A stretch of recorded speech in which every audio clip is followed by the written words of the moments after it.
When the season began, the Royals put their trust in Yordano Ventura and Danny Duffy to lead the starting rotation, with newcomer Edinson Volquez as support. After Ventura and Duffy struggled, it was Volquez who took the lead. Now, after last week, all three look like top of the rotation guys, with the best perhaps still yet to come.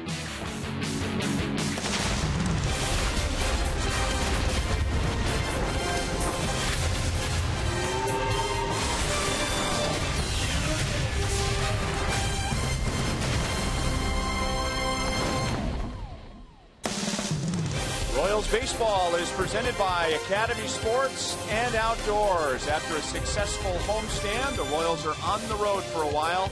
They will play 10 games in 11 days, beginning with 3 against the Cleveland Indians.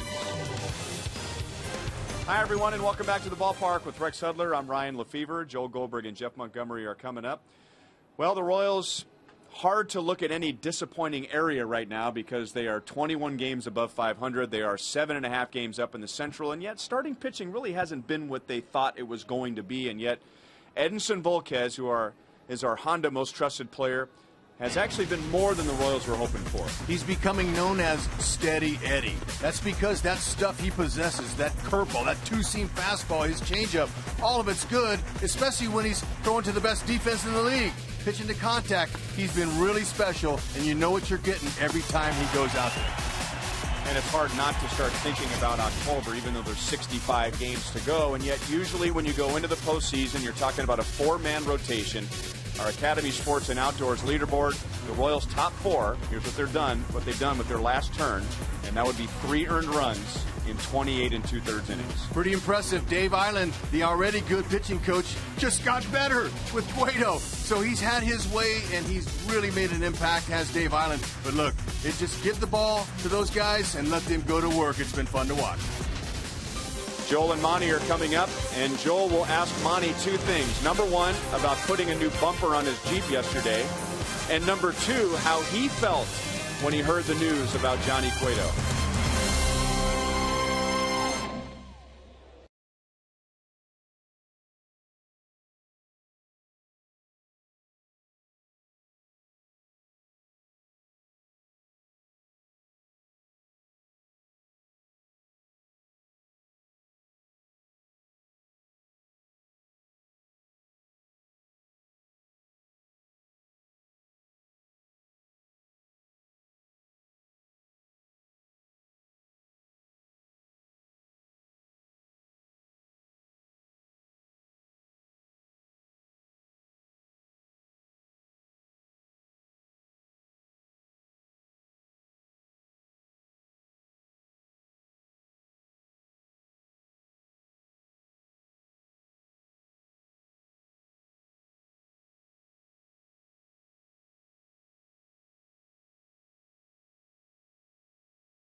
Ohio and Cleveland. Lots of Royals fans. That has been the case all year long. Joel Goldberg, Royals Hall of Famer Jeff Montgomery, down by the visiting dugout here. Okay, first question. Did you fix a bumper on your Jeep or replace one yesterday? I did. It was hot, but I got the job done.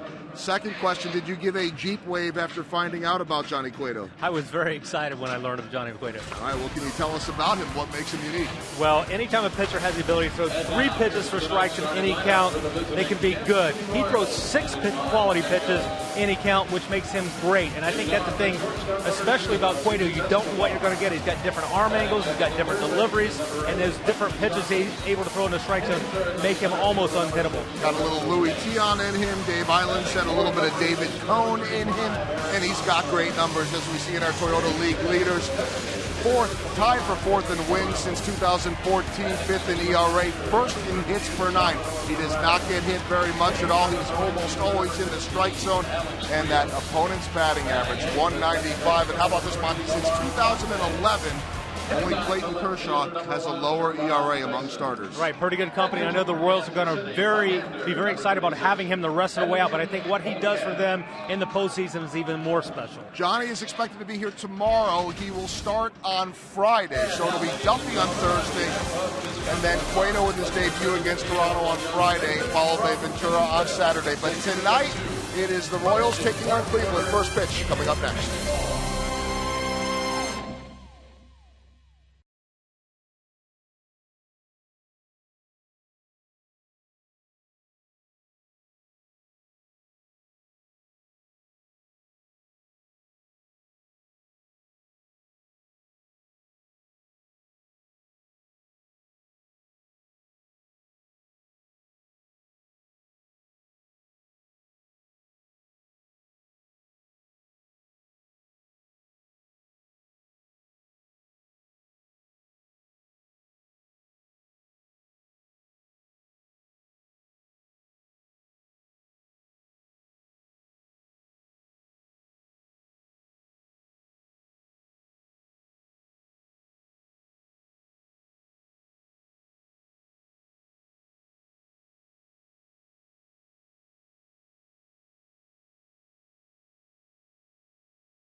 Ticket You Play gives back to schools across Missouri, so play it forward with the Missouri Lottery. And by your Kansas City Chevy dealers, visit your local dealer for great prices on all the new 2015 vehicles. And it is a beautiful night in Cleveland, Ohio. Not a very big crowd as the Indians are really struggling. The Royals come to town, having won 14 of their last 19 games. Royals with another chance tonight to move to 22 games above 500 for the first time since the end of 1989. And Ned Yost, after giving several players a day off during the last homestand, has everybody in there tonight with that platoon of Dyson in Orlando. It'll be Gerard Dyson against right-hander Corey Anderson. Good numbers overall. And he was outstanding in his first 4 major league starts. But then on Wednesday, the Brewers touched him up for 10 hits in 2 2/3 innings. So we'll see how he bounces back from that. Yeah, he's a guy that really the Royals they match up well with him. Got a good 2- and 4-seam fastball. He likes to sink that 2-seamer downhill. Good. He's aggressive with his fastball. He's going to challenge a lot of hitters. Slider, occasional curveballs, but his changeup is his most effective pitch outside of his fastball. His fastball is going to average around about 92, 93 miles an hour. Well, that's not the way many predicted this division to look like. In fact, some had the Royals and the Twins at the bottom, with Detroit, Chicago, and Cleveland at the top. But Cleveland Indians come into tonight's game having lost 8 of their last 11 and 6 straight here at home.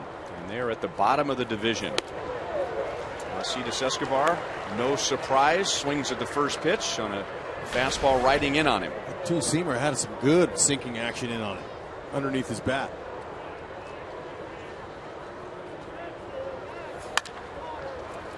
Out to Kipnis at second base. 2 pitches, 1 down. And now Mike Moustakas, and he felt good when he just walked into the stadium today. Our AT&T U-verse rewind. Mike Moustakas hit 6 of his home runs last year against the Cleveland Indians, and it's carried into this year. He has hit .417 against Cleveland with 7 runs scored. And when the Royals were here at the end of April, he had 8 hits in that one series, and he slashes it foul into the seats off of left field.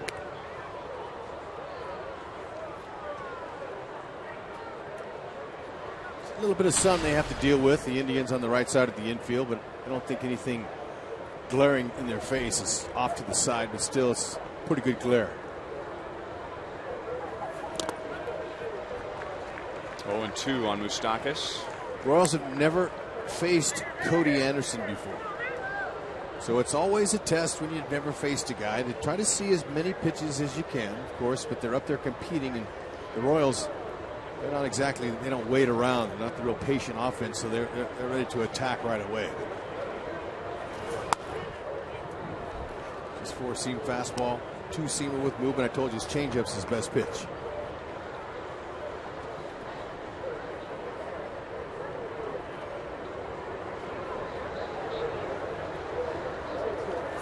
When we were looking back at Moustakas against the Indians earlier this year, we saw a base hit to left field with a wide open left side of the infield, and that's when Moustakas was still showing the league that he could hit to all fields. But the Indians are back into that overshift over to the right, expecting him to pull it, and he goes the other way.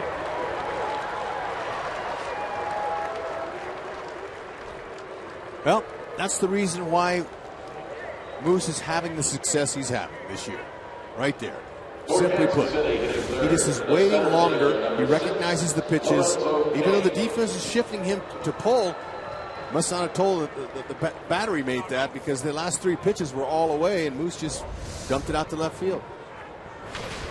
Because, make that 36 now to left. More hits to left than he has to any of the other spots. How about that?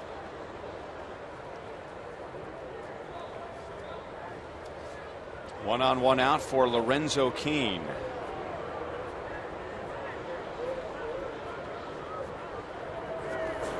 Had an interesting chat yesterday with A.J. Hinch, the manager of the Astros. Now, it's been about 3 straight years that Houston has been very dramatic with their shifts, but they are getting more attention this year because they're a better team, but they're pitching better. Their pitchers are executing pitches, which is causing the hitters to hit into the shift. And I bring that up because of what you said, Hud. You can shift all you want, but the Cleveland Indians are 10th in the American League in ERA, which will tell you that the spray charts and the scouting reports will tell you one thing, but if the pitcher doesn't put a ball in a spot to allow the hitter to hit it into the defense, well, it doesn't matter where you put the guys. You're right, it's not syncing up. 3-0 on Cain. Lorenzo had a big home run yesterday. The Royals scored 4 in the first inning against Dallas Keuchel. Then the Astros answered in the second. Then the Royals answered on Cain's home run.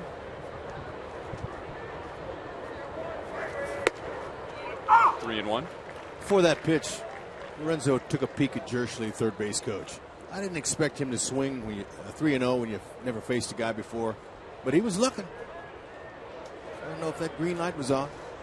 Tells you he's looking for that four-seam fastball out over. Two-seamer. Looks like it's got some pretty good movement on it. He'll take a walk, and the Royals have 2 on with 1 out. Among other things, the Indians have had their troubles defensively. They had the most errors last year in the major leagues, and they haven't been much better this year. Well, Yan Gomes, he has a great arm. That's a plus. He'll need it in this series. 35% of throwing runners out is an excellent mark. And the Royals are slowly climbing back to where they were last year with their running game. They are 3rd in the league in stolen bases. And Eric Hosmer is going to hit this ball into the bleachers in left center field. And the Royals have 3 in the top of the 1st inning.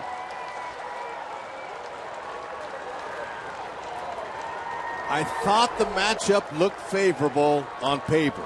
But in baseball, you don't win on paper. You execute. And when you got a guy as hot as Hosmer is, your cleanup hitter, that's what you expect him to do. You know, he didn't wait around either. He waited for the first pitch he could see. Hogwash on seeing pitches. That ball was swung on, gone. He knew it on contact. Oh, that's beautiful. Giving steady Eddie Volquez some early runs. It's just like for Ventura, and they scored those 4 for him. Helps the starting pitcher settle in before he even toes the slab. They ruled that a swing on Kendrys Morales. Home run number 10 for Eric Hosmer, and he has surpassed his total from last year. And the Royals still have 65 games to go. Urshela.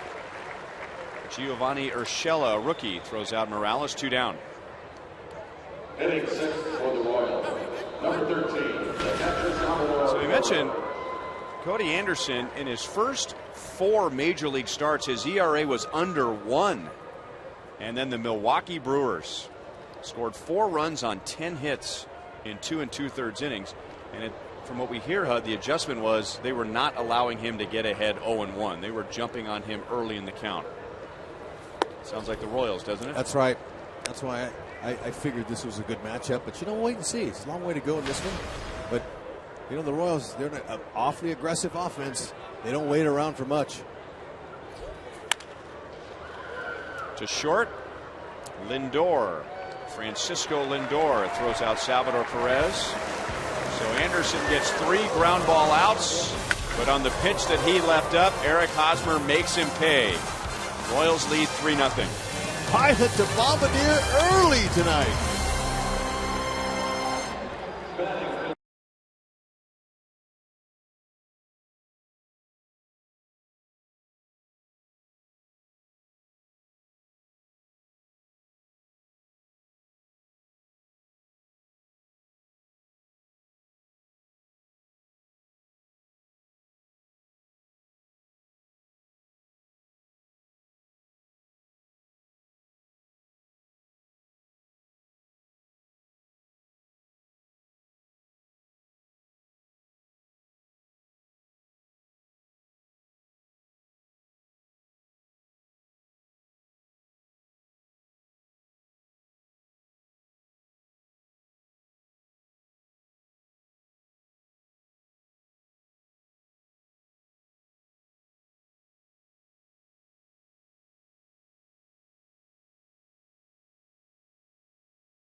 2 games after getting 4 yesterday, and Eric Hosmer with a 3-run home run tonight. And now the Cleveland Indians are getting ready to come up against Edinson Volquez. They've had a disappointing season offensively, down at the bottom of the league in team batting average and home runs.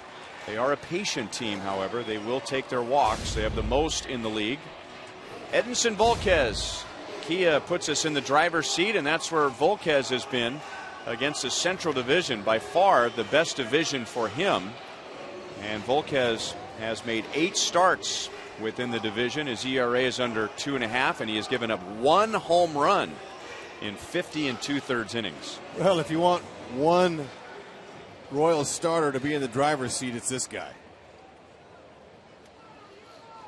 Terry Francona in his 3rd season as Indians manager. Some not only predicted the Indians would win the division, but that they were a favorite to go to the World Series. And the Indians say, we can play first pitch swinging. And Jason Kipnis, who's had a terrific year, is on with a leadoff single. He's been their best player. All around, defensively, offensively.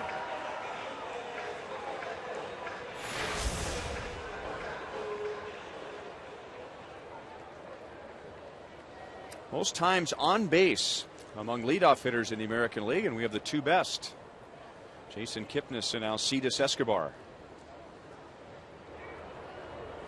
This is Francisco Lindor, who has been the Indians' top prospect for 3 years. First-round pick in 2011, and they've been waiting on him ever since. He was their top prospect in 2012, 2013, 2014, and now in his first year in the big leagues.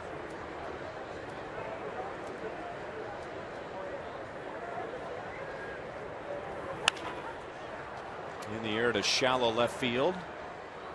Dyson in the shade brings it down for the out. Batting third for the Tribe. Eric Hosmer dealing with that sun in his eyes in the early innings tonight. Royals defense presented by Ford. Mike Moustakas and Eric Hosmer were not in the starting lineup against Dallas Keuchel yesterday. The Royals came away with a victory, and now they're back in the lineup tonight. Hosmer's 91st start, Moustakas number 86, and we showed you how good Moustakas has been against the Indians this year. Yeah, Moose and Haas, they have the 4th and 5th best averages against right-handed pitchers in the league, so they're going to present Anderson with more trouble.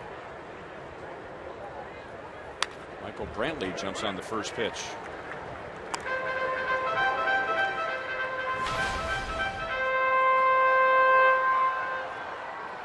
Good numbers for Brantley, but nothing compared to last year when he was 3rd in the MVP voting behind Mike Trout and Victor Martinez.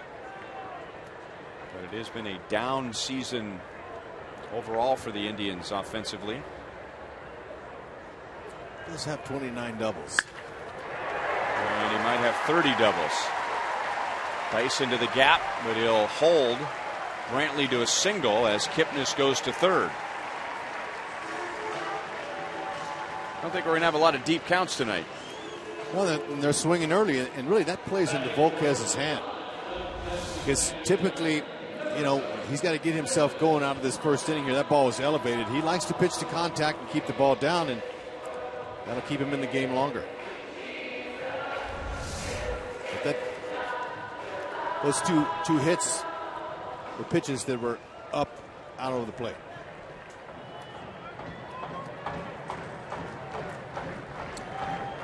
Volquez has induced 11 ground ball double plays this year, so he's good at that.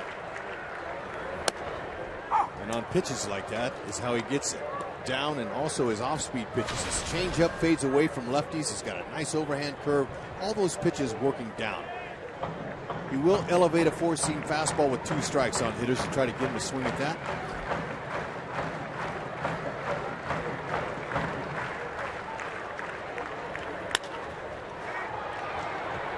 Shallow center. Kipnis tags. Kane makes the catch. Kipnis is coming to the plate. Good throw. Got him. Kane guns down Kipnis to end the bottom of the first inning.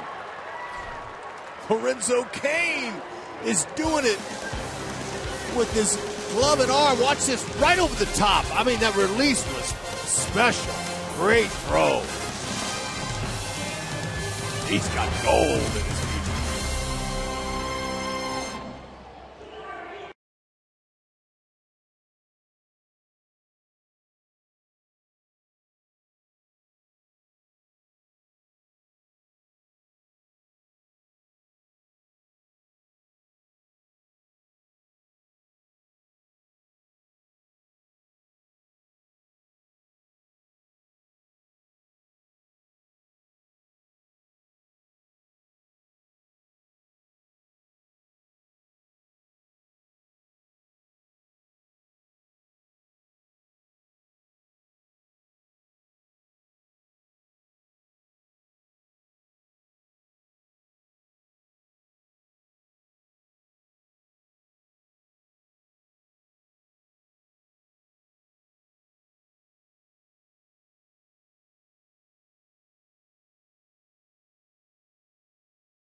O'Kane guns down Jason Kipnis at the plate. That'll make Dayton Moore happy, and you'll be happy if you take advantage of a great deal. For just $25, you can get an autographed copy of Dayton Moore's new book, More Than a Season, and 100% of the proceeds support Dayton's charity, See You in the Major Leagues. And you can get your autographed copy at Royals.com/morethanAseason.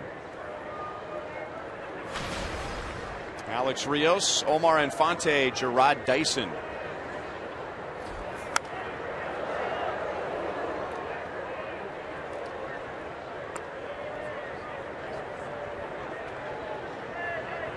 Rios did a good job in the later innings during the homestand of getting on base, getting rallies started. He scored 4 runs, had a couple of doubles.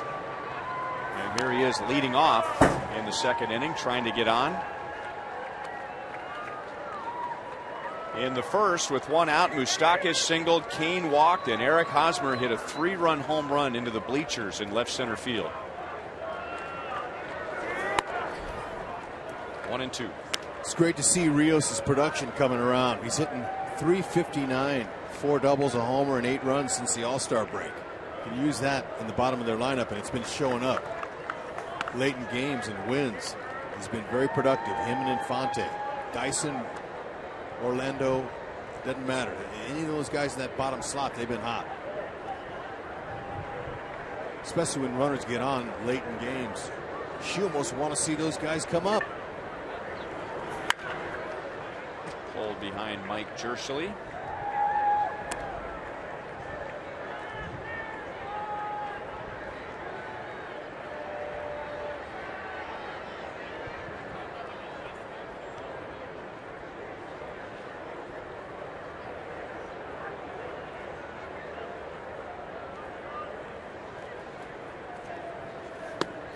Full count. Cody Anderson, after that great start to his big league career in his first 4, now in his last 2, he has given up 7 earned runs in 3 2/3 innings. And Rios helped him out, swinging at ball 4. And that's Anderson's first strikeout, not a big strikeout pitcher.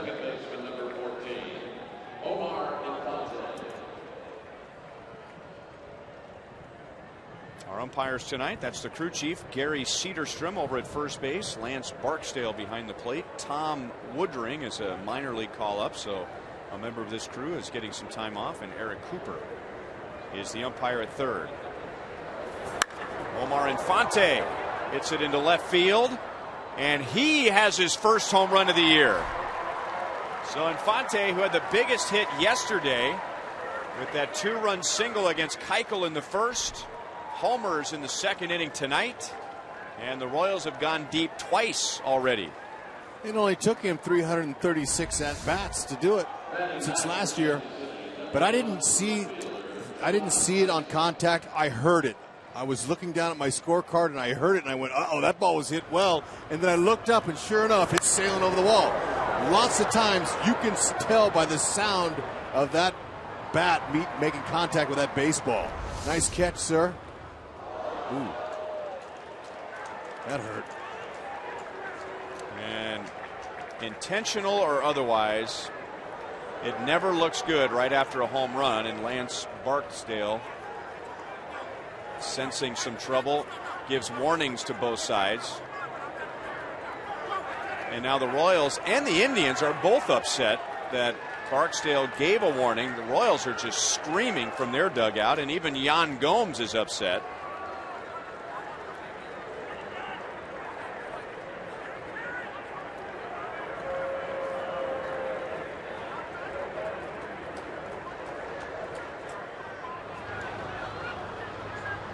That's the first hit batter for Cody Anderson in over 34 innings.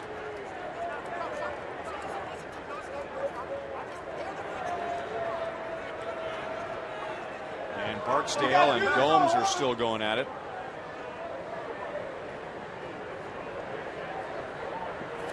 Yeah, right in the quad. That hurt. Little Charlie Horse walking off. Watch Dyson rip off a bag now.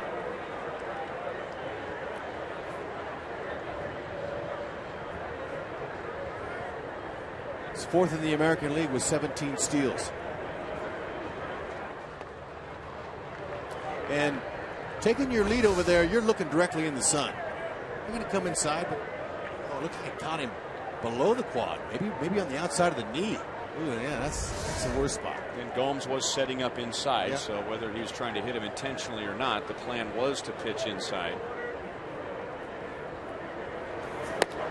And it even looked like maybe he was going to try and ride a little two-seamer at him and maybe back up over the plate. It's too early. Or maybe he tried to drill him. Who knows? Nah, it's too early in the game, and we've never seen Cody Anderson before. Right. So it's that's what makes it a tough read on that. But the timing is just bad. Yeah. Right after a home run, it never looks good. No, you're exactly right. There's Dyson, and now he stops and gets back to first base. We all know how badly he wants to go. Yeah, and you know, lots of guys with their mentality as far as a base stealer goes, they'll go on the first pitch when they're angry over there. But you know, it's good. Dyson took him a couple pitches and didn't feel like he had the best jump, and he's awfully quick getting back to the bag. Gomes thought he had a pickoff.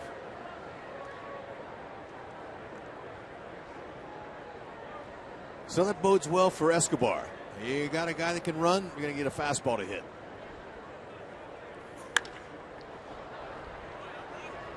Brandon Moss in right field. 2 down. Escobar is 0 for 2. Now hitting for the Royals, number 8, Mike Moustakas.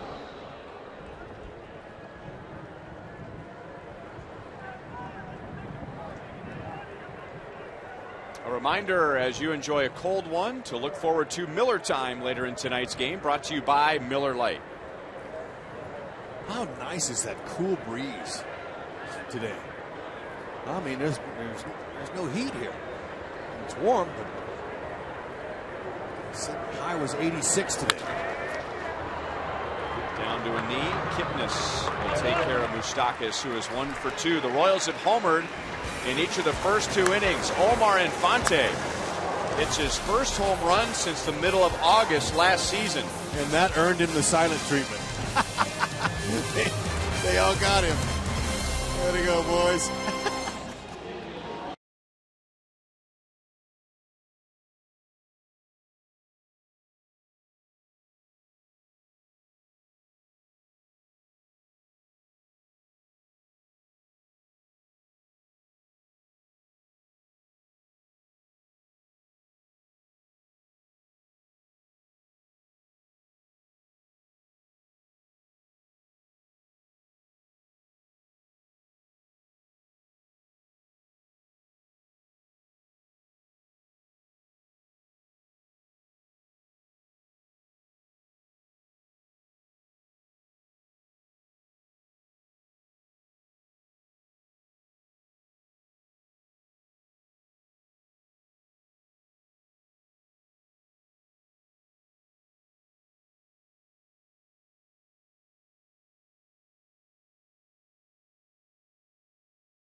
Infante, and Edison Volquez has 4 runs, if that rings a bell, and now he pitches Santana inside and gets him off the plate.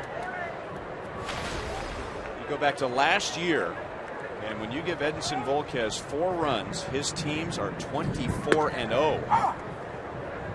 He is 19-0. And for the Royals this year, the Royals are 12-0 when he gets 4 runs, with Volquez being 8-0. So that is a magic number for him. Good breaking ball, and it's 1-2 on Santana. He's bringing in some more secondary pitches here in this second inning. He's bringing in his curve and changes. Santana's a dead red fastball hitter that swings hard every time he swings.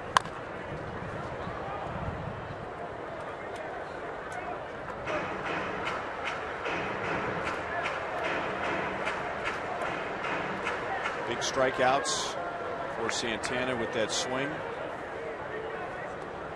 He's also always among the league leaders in walks. He has a good eye, but when he lets it go, he lets it go.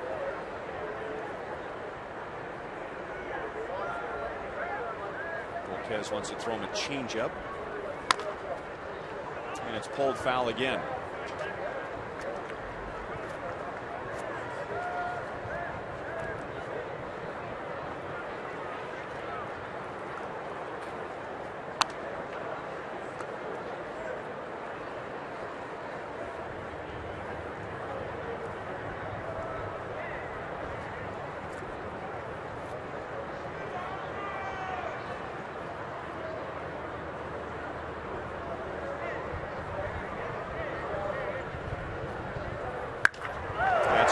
Center field. It is home run derby here tonight.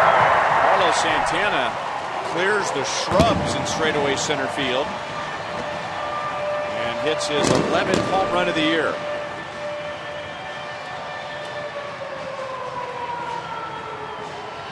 That's why Edison was throwing him off-speed pitches early in the count, because if you give him a cookie like that, he's not going to miss it.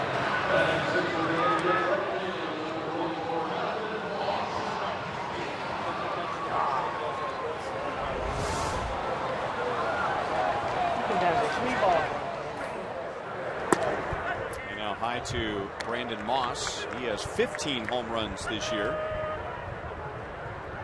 That leads the Indians. Remember, Carlos Santana was almost exactly a year. In fact, it was exactly a year. The Indians were at Kauffman Stadium July 24th through the 27th. And he had 5 home runs in one series. That was a record for an opponent at Kauffman Stadium. Changeup is outside.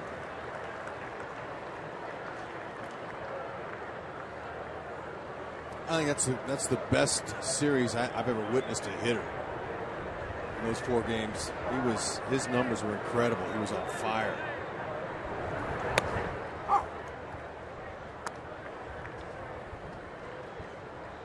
Volquez has made 1 start against Cleveland, and they did not see his best. It was a season-high 6 walks.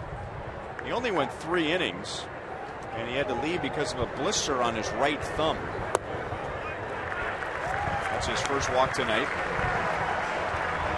And he bounced back from that blister very quickly.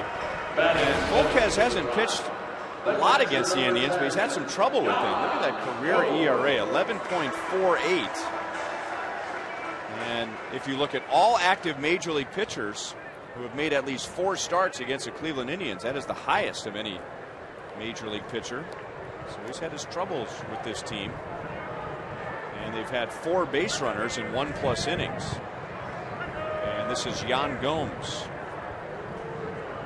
Indians catcher.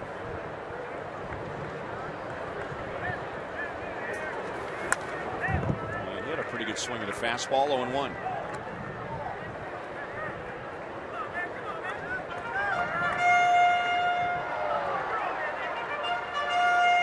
Gomes has not had a full season. He's playing in just his 48th game. He was on the disabled list very early with a right knee problem.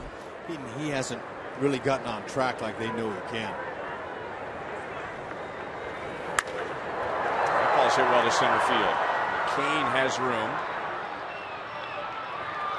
1 out.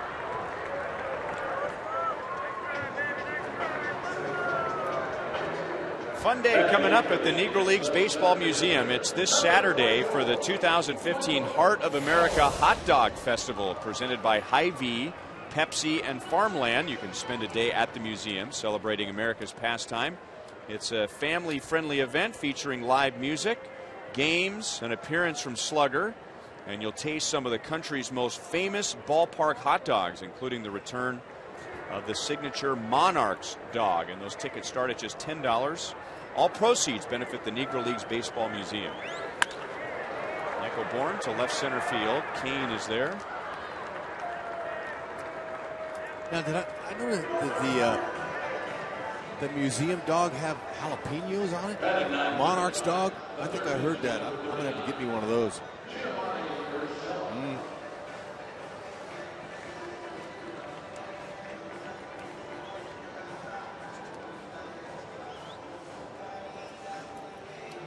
Two down to Giovanni Urshela. We remind you to tweet your strongest fan photo. Use hashtag KCDataStrongFan. You just might see yourself in an upcoming broadcast brought to you by T-Mobile. A lot of Royals fans here tonight.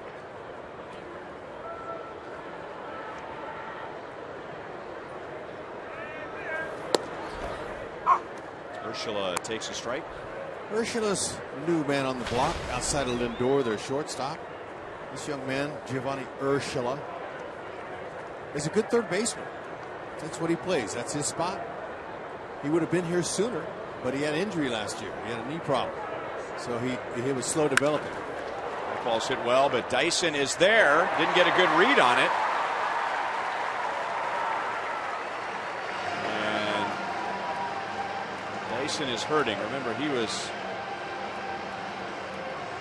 hit by a pitch in the second inning. I thought that was going to be an out, but he didn't see it right away and played it on a short hop, or did it play him on a short hop? Looks like it played him. Top spin or tough to read off the bat. And by the looks of this replay, it played him. Yep.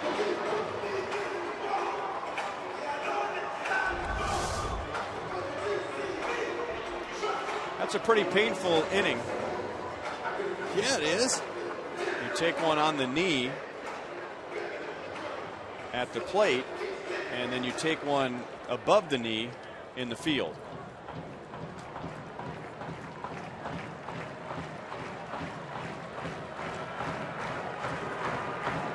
Yep. He says, let's go, let's play. Volquez was giving him some time to catch his breath. That's good.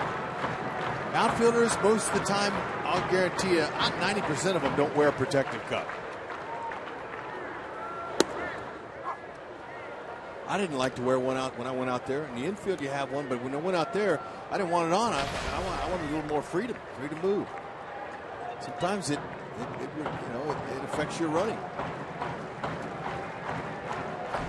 That's a big play, because now the potential tying run is at the plate, and it's one of the best hitters in the league.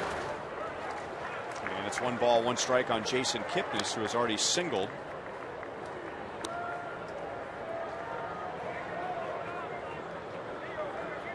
Volquez is on a good run right now. His last 4 starts, and then tonight has pitched at his best with runners in scoring position. His last 5 starts, including tonight, opponents are just 2 for 25 with runners in scoring position. And this is a big out right here. Changeup. Kipnis was out in front. 1 ball, 2 strikes. Yep, you like to read that statistic on a starter. That really tells you what kind of pitches he can execute when he has to. Most veterans that are good in this league all have a good low ERA with runners in scoring position.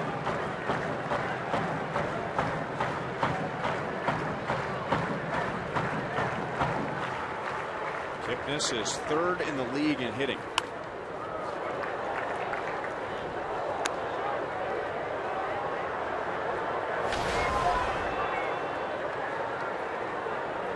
Nobody on. He is easier to hit. And you get a lot of or more hittable pitches. Runners on. He's tougher to hit. It's because he's challenging hitters with nobody on. More fastballs.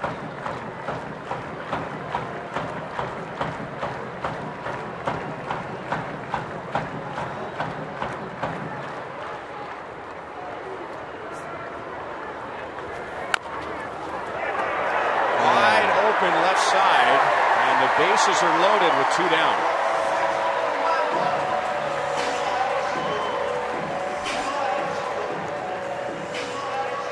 Great swinging bunt. Nothing you can do about that. Executed a good pitch. And a good hitter, like you mentioned, third best hitter in the league, you're going to get those occasionally.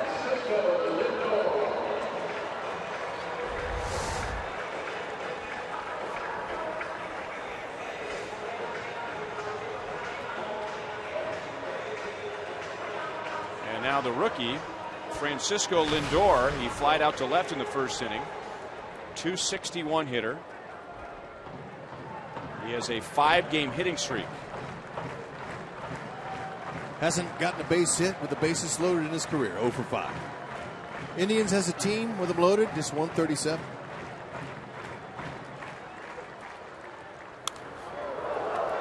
Swung so hard he lost the bat.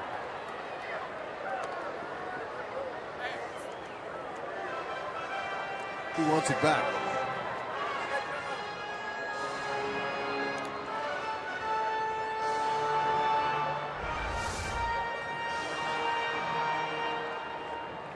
Yeah, whoops.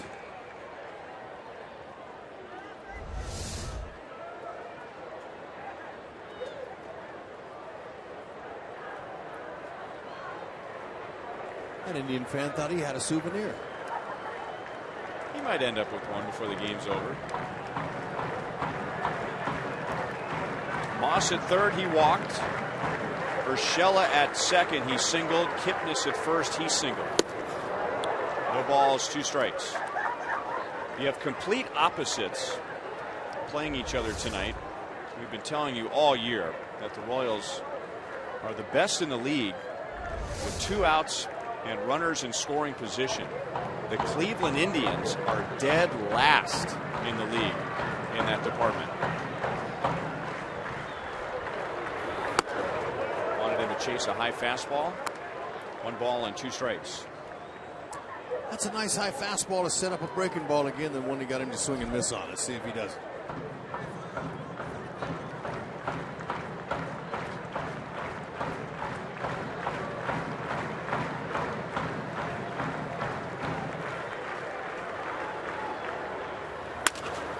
Up the middle. Escobar is there. Dives to the bag. He got his glove in front of Kipnis.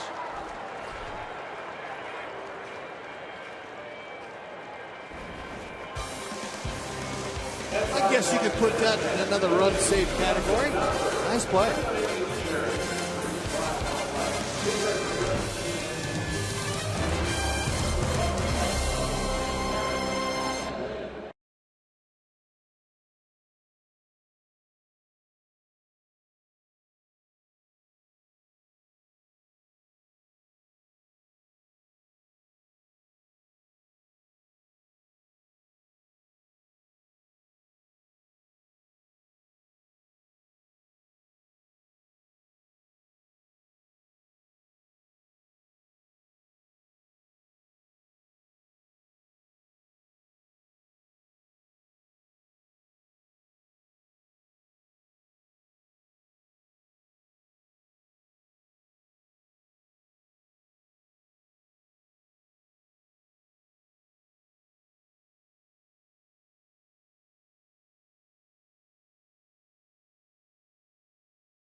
defensive plays.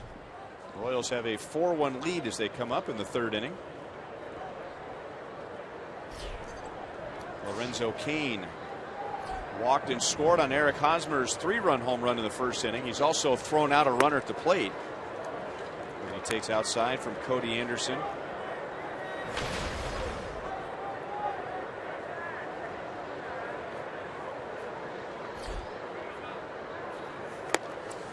Good changeup. 1 ball, 1 strike. Be interesting to see which Royal gets the Player of the Month award, because they got a lot of offensive guys that are having some good months and some bullpen arms too. Kane's one of them, hitting .368 this month. Out into left center field. Bourne over from center to make the play.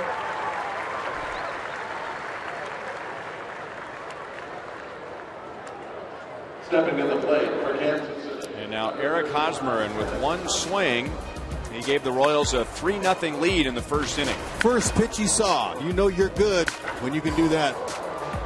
That's right. All these Royals players know they're good, but it's not a cocky arrogance. It's a confident arrogance. That's exactly what you want. After the first pitch again, got it down around the end of the bat.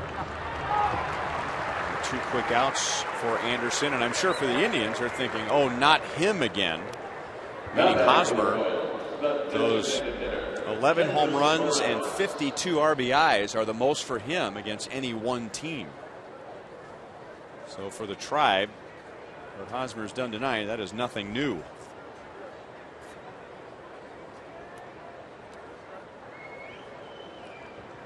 Two down to Kendrys Morales. And the Indians will shift over to the right against him. He grounded to the third baseman, who's the only infielder on the left side, first time up. Cody Anderson likes to keep a simple approach. He attacks with his fastball, both corners with his fastball. He's going to mix in his 2 and 4 seam fastballs, but he also has a changeup and cutter that he uses. So he's aggressive with those pitches early. Changeup there. Oh, it looked like it was a fastball. His changeup will go 84 to 86. His cutter's 87 to 90. He uses that cutter mainly to righties.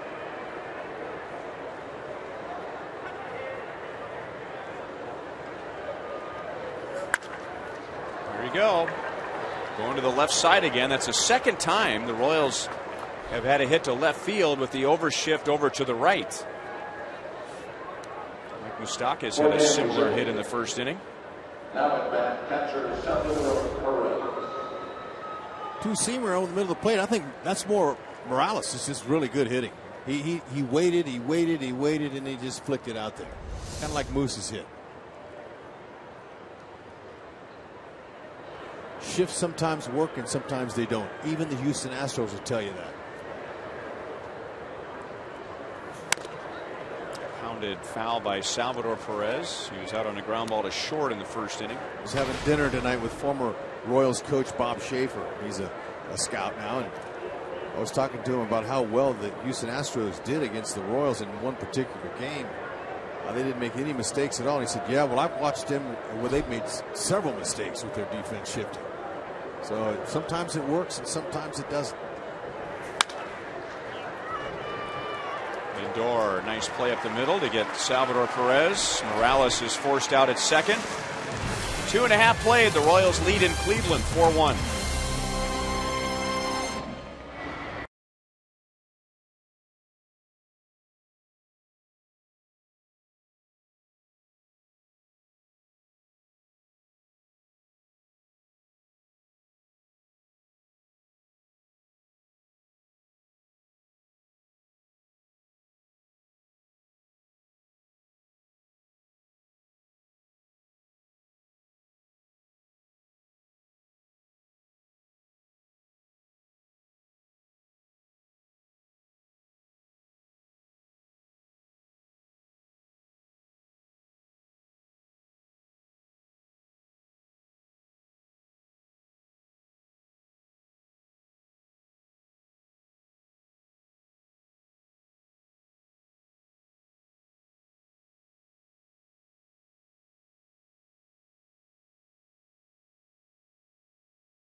were responsible for saving runs and recording the final out of the inning. Loved how Kane stayed on top with his throw, kept it straight. Now, the hardest thing for an infielder to do is to stop after going and getting a ball and redirecting your path. Escobar is able to keep his footing. Nice force out there with him loaded. Royals still lead both leagues in defensive runs saved, and quite a lead in the division. 30 more runs saved than the next closest team. The Indians are one of 3 teams in the division that are on the minus side. Michael Brantley takes outside. Brantley singled first time up against Volquez. You know, you can work on team defense, routine plays until you worn your players out. But the Royals have specially talented players that are naturally gifted with good speed, good hand-eye coordination, and they're able to position themselves. They have good instincts, and it's hard to teach that. Brad Mills, their infield instructor, had the Indians come early, a week early from camp, and he worked the infielders on their defense. Tried to improve on that point. So they were really not good last year. And so Millsy said we had to do something. We had to show up early. We had to do some work. But doesn't always pan out. They led the major leagues with 116 errors last year.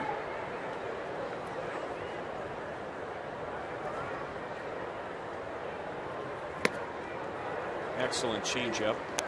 And the Royals are so advanced defensively. I had a fan ask me, well, why don't the Royals shift like the Astros do? Well, part of what the Astros do is to make up for a lack of defense, taking more risks. Royals are so good defensively that they can shift, but they don't have to take risks and overshift like some teams do because everyone has such great range. Yep. Full count on Brantley with David Murphy and Carlos Santana coming up. El Mago.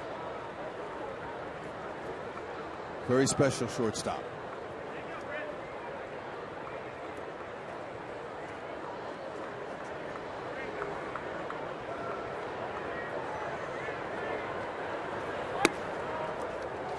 Very close. Salvador Perez and Edinson Volquez wanted that pitch. Wow. Oh, well, you know, you're not going to be perfect all the time, but I think Lance Barksdale, he'd like to take another look at this one. Oh, that's a great location and perfect spot. Change up, a little bit elevated, but it was in on his hands. Brantley said, I hope he calls that a ball, and he did. Brantley didn't go to first right away. No, he was ready to go back to the dugout.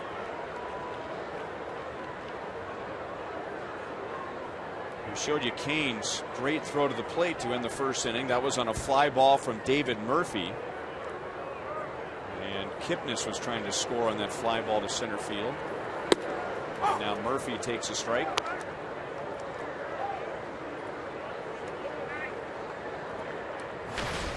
Brantley 9 out of 10 in steals over there at first base. Nice athlete.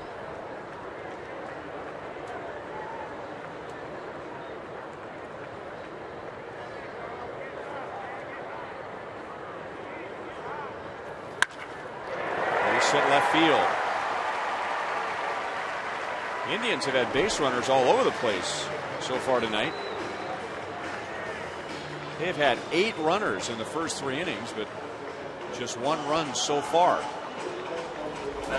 DraftKings will give us the players to watch. Mike Moustakas, who has done so well against the Indians this year, is on that list. And he already has a base hit and a run scored. Brandon Moss as well. Moss had a big series against the Royals the last time these two teams hooked up. Big Poppy David Ortiz, he had 7 RBIs last night. Go to DraftKings.com, enter the promo code BRoyal. And now 2 on and nobody out to Carlos Santana. He homered to straightaway center field in the second inning. He had just 1 home run in his previous 83 at-bats. Hit his 11th of the year over the shrubs at straightaway center. Yeah, I hope we don't see him get hot this series. He can do some damage. Kane back. Lorenzo Kane on the track. Brantley will go back to second and tag.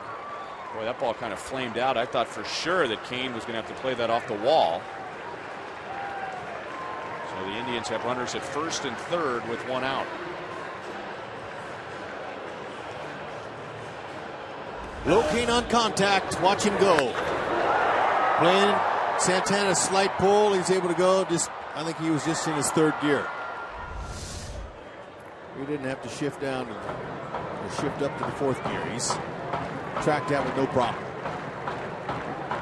Moss is grounded into 9 double plays. That's exactly what Salvador Perez is thinking behind that plate, giving those signs to Volquez. Let's put him in the lane.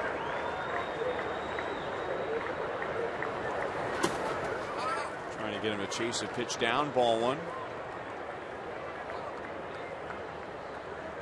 Murphy hasn't stolen a base all year. I don't think they're too concerned about him.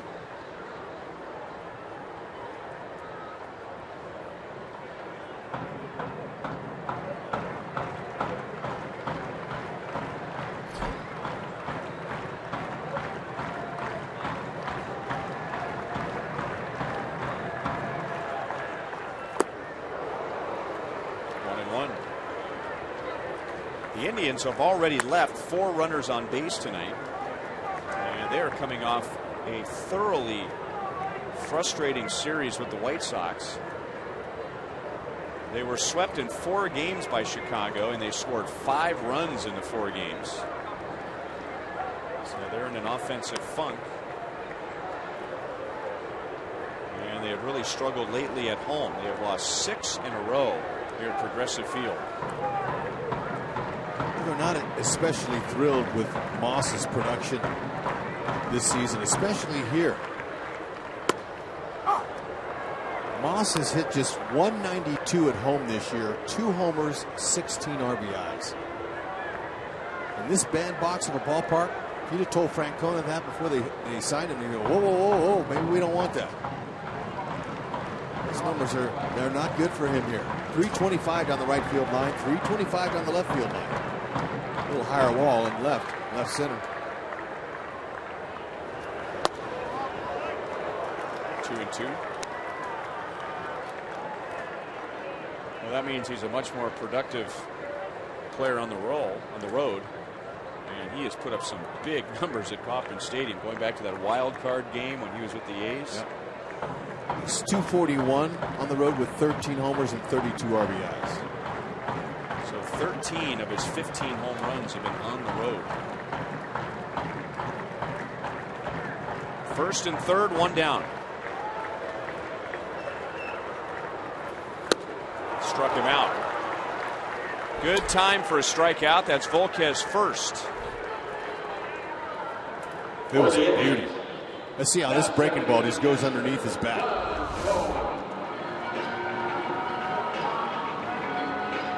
Beauty. 1.5 foot it broke.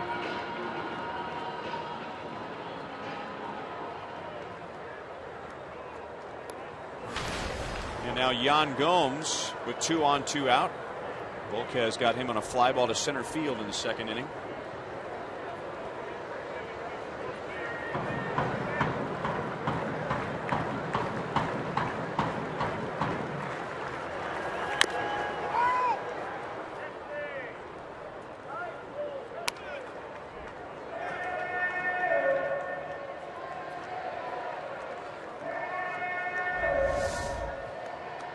Yan Gomes doesn't have a stride, but I bet he wishes he would have stepped out with that foot there, because it hit right on the top of his foot. He just kind of rocks back. He's one of those hitters that just uses his hips to load and doesn't use that foot to jump out there.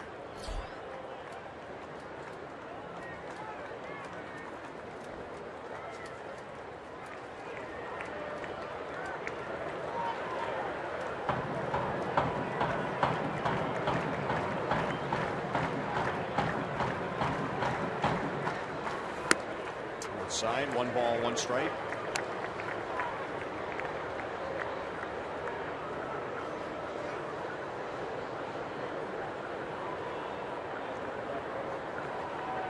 Well, they have a hit with a runner in scoring position tonight. The only problem was that That little infield tap by Kipnis that did not produce a run. And now it's 1-2 on Gomes, and we were telling you how good Volquez has been in his last 5 starts in that category. Last 29 times a hitter has come up with a runner in scoring position against Volquez. They have come through 3 times, 3 out of 29. He's really buckled down in situations like this. It's not quite finished. He needs to finish him off here. Another strikeout would be great. Here's that defense in the air. Just a 122 hitter is Gomes with a runner in scoring position, so he hasn't got a lot of production off of his bat.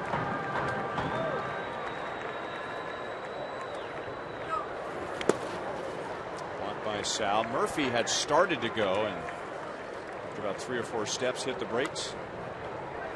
But he's kicking himself now. That ball there, Salvi, I don't think he would have even thrown it.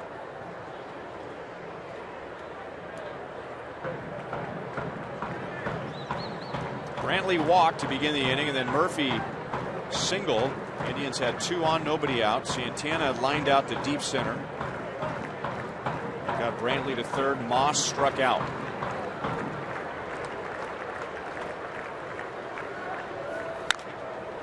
Still 2-2.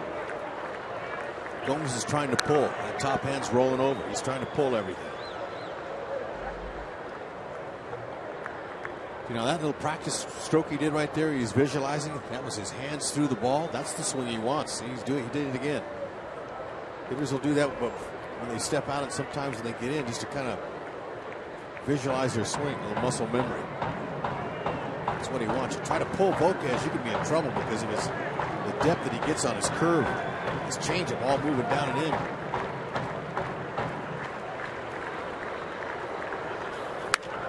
Breaking ball stayed up.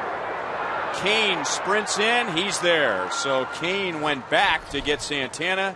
He charges in to get Gomes, and the Indians have left 6 on base in 3 innings against Volquez.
High-speed internet. The U-verse revolves around you. Call 1-800-PIC-ATT.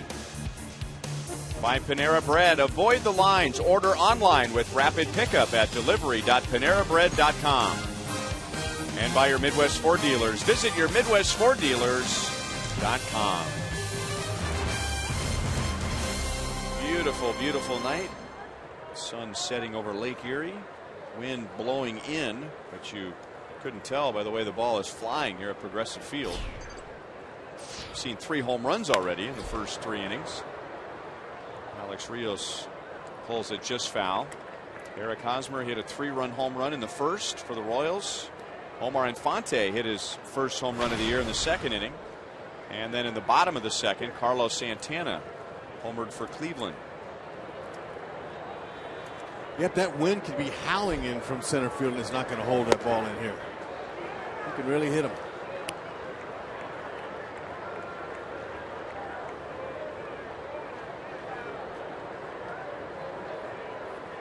Rios also led off the second inning. Anderson struck him out, and this time he gets him looking. He got Rios swinging in the second. Those are the only 2 strikeouts for Cody Anderson. And now our Chrysler drive of the game. Omar Infante went 480 at-bats between home runs. And it was a beauty. We talk about how he loves that fastball. Great catch by the fan, and he just ran right through that silent treatment.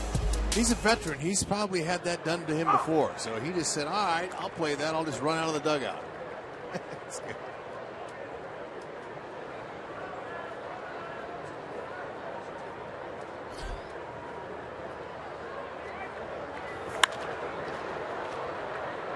Moss runs to the line. The ball slicing away from him, but he catches up to it. 2 outs in the top of the 4th. Remember, you can own a piece of last year's postseason. The Royals and Jostens have teamed up to provide the only officially licensed American League Championship fan collection, which includes rings, necklaces, cufflinks, key rings, and more. Jostens has crafted the championship rings of more leagues than any other company. Go to Royals.com/fan rings as Dyson hits a 1-hopper to Santana.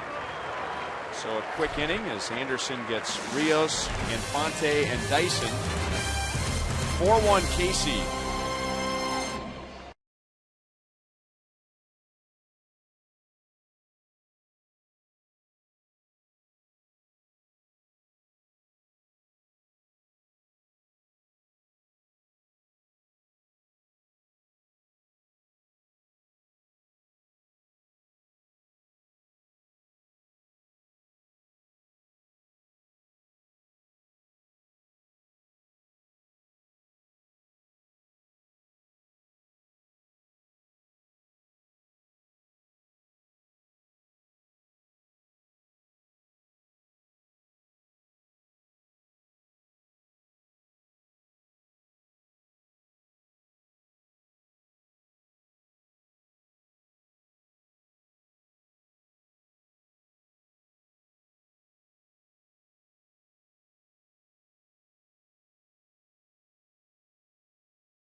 Says that both Volquez and Cueto could be great influences on young Yordan Ventura. Could help a lot, and Eddie's, been right there with Yordan the whole time, and, having 2 guys that he can feed off of, 2 guys that are proven winners, always helps. And there is Yordan Ventura. He has been next to Edinson Volquez just about any time you look. They're playing catch. They're walking somewhere together. They're in the locker room together, right next to each other. Got to imagine that Johnny Cueto, who's a bit of a quiet guy, everybody says, will be in the mix with them, too. Another great influence. And, Ryan, as we talked about yesterday, may not be a coincidence that one of Giordano's best games came going up against Johnny Cueto earlier in the year. Now 3 right-handers from the Dominican Republic in this rotation. We will see Cueto pitch Friday in Toronto. And last season, Giordano had James Shields to look up to as the leader on the staff. So that helped, took a little pressure off him. This year, Ned made him the ace, and he wasn't quite ready to handle that yet. And the addition of Cueto like Joe was saying and Ned was saying, it's going to be huge for him. He might just fit right in there now, just pitch like he can. That's going to make this rotation even so much better. Those three horses, Duffy's been solid, and Guthrie's a winner.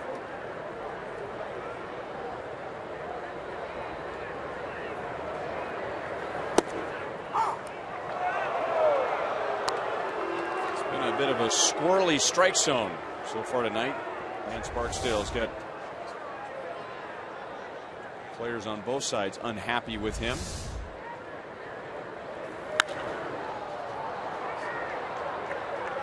Dyson across the line at the tarp.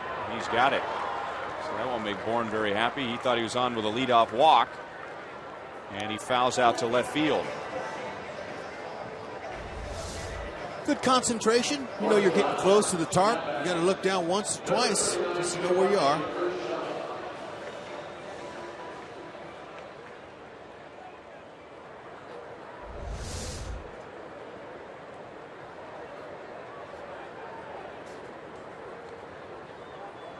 One down to Giovanni Urshela. He has hit in 6 straight. Singled in the second inning against Volquez. Indians signed him out of Colombia back in 2008.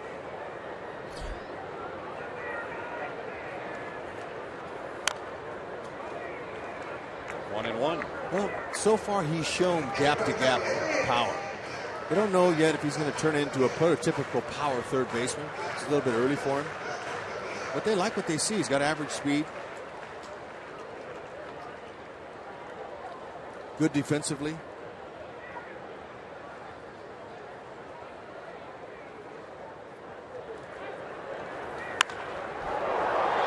Hit deep and foul. Urshela has hit 2 major league home runs. He hit it right out of the ballpark. He's going to hit that over to Quicken Loans Arena, where the Cavaliers made it to the NBA Finals this year. The most home runs he's had in any season was in 2012. He had 14 for Carolina.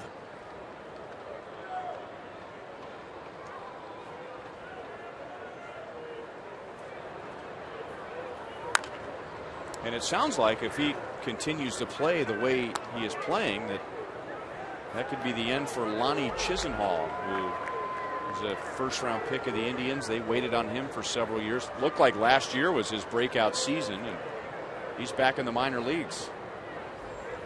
Yep. Some guys have a hard time finding consistency. Good pitch. Yeah, it was. That backed him off. Open up the outer half of the plate with a breaker, maybe.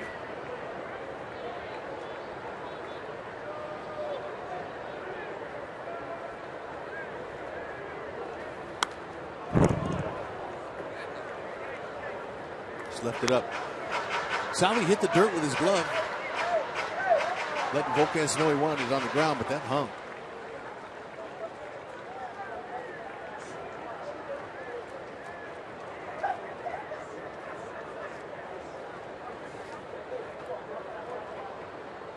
Keeping his eyes on the batter, making sure he's not going to be peeking at signs. Wants Edinson to shake off twice. Trying to get in Urshela's head. And he got him. Look out. Struck out, and the bat went into the camera bay. Second strikeout for Volquez. 2 down in the 4th inning. That is Andre Knott, who is the Joel Goldberg for the Cleveland Indians.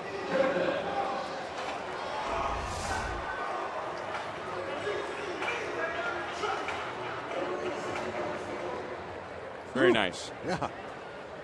Didn't make his move too quickly. You know, he watched the bat. Didn't want to react too soon and jump into the bat.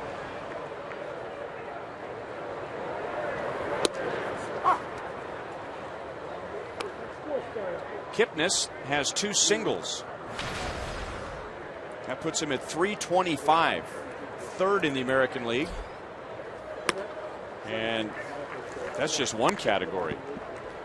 He is tied for the league lead in hits, tied for the league lead in doubles. He's in the top 4 in triples, 4th in the league in on base percentage.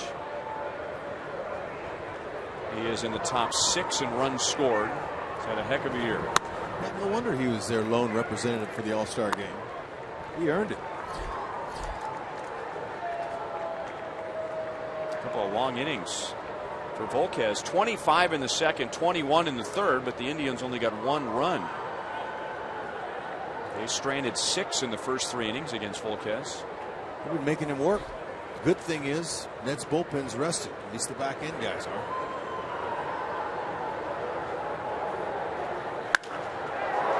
Hit well to center. Kane has a beat on it. Volquez has his first 1-2-3 inning, and at the end of 4, the Royals lead Cleveland 4-1.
Nickel for every sign that has Hot and Eric Hosmer in the same sentence. That's pretty close, but I'll take the million.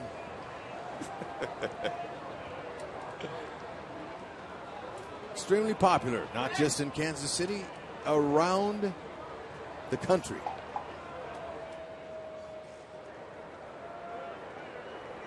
I'm sure he appreciates that. Thank you, young lady.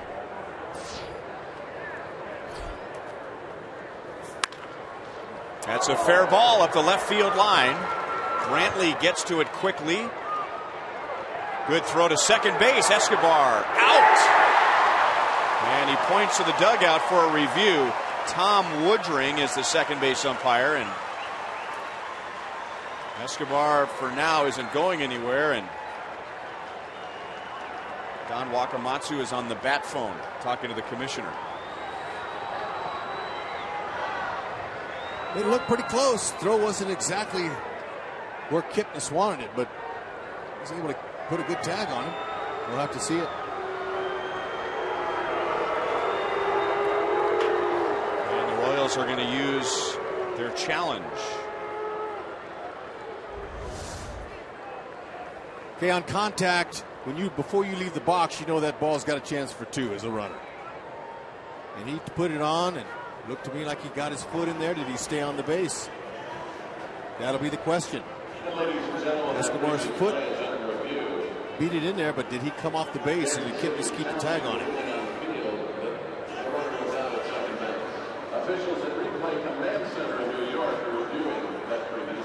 Okay, now here's the definitive angle.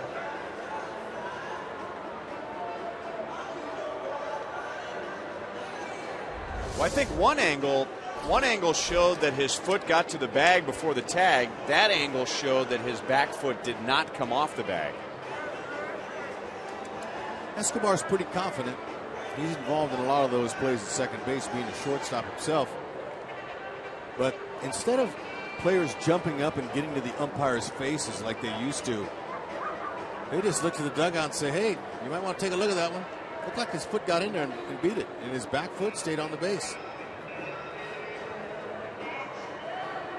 Okay, so foot hits the bag there before the tag.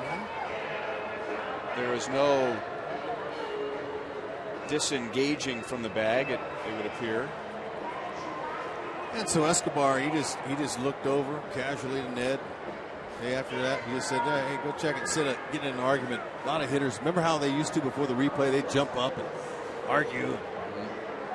There's no need to do that anymore.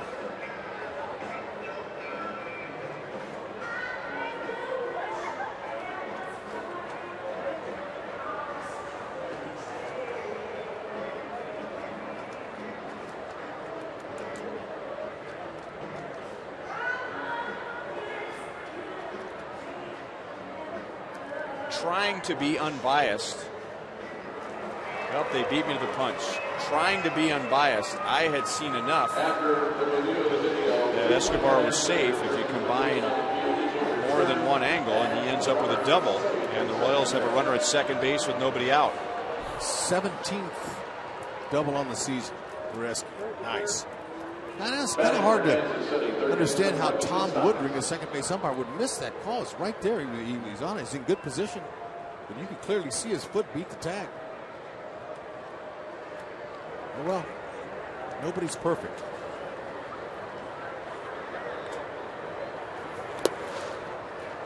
Nice stop by Gomes. That keeps Escobar at second base. And really, umpires, just like the players, want the calls to be right. So that's the one thing they're happy about with the replay. They want to leave the ballpark saying, hey, look, they looked at it, and so we're off the hook. We made the right call.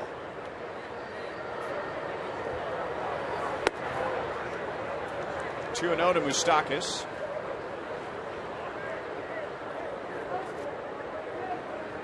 Moose told me today before the game that hitting in that second spot in the order has transformed him into a player, a baseball player that he always believed he could become. Hit hard. Kipnis will throw him out, but he gets the job done. A productive out. That's what he was talking about. In that second spot, he wants to come up and see the situation, and he's trying to hit into that situation. Great job there. Productive out.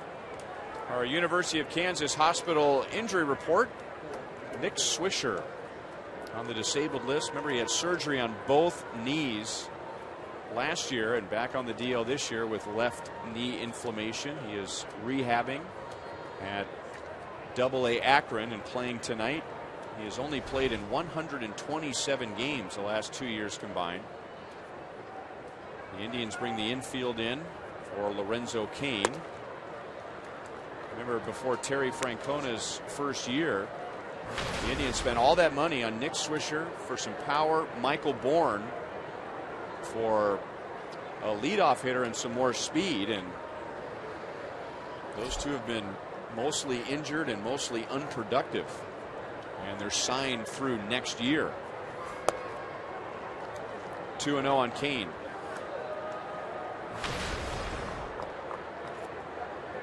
The major league average 50-50, getting a runner in from third with less than 2 outs, but Lorenzo Cain has been successful 2 out of every 3 times. I like his chances here.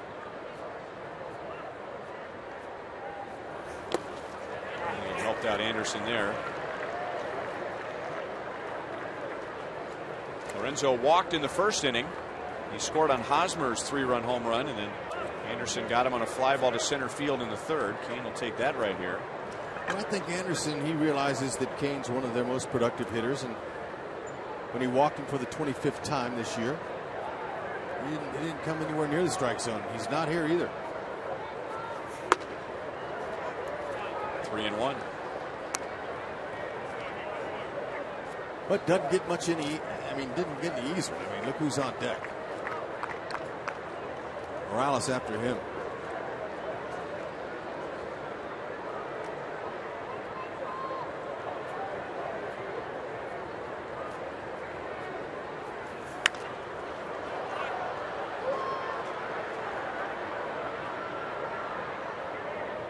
just back into the seats.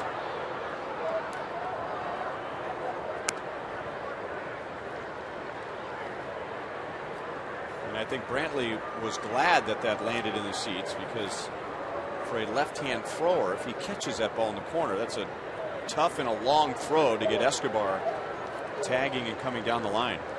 We saw Escobar in the last series tag on a ball like that. It's a big RBI by Salvador Perez. Escobar likes to take chances.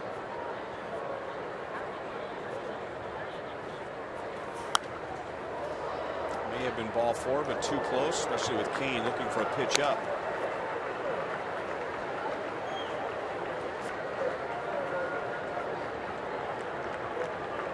One more extra base hit, and Lorenzo Cain will tie his total from last year.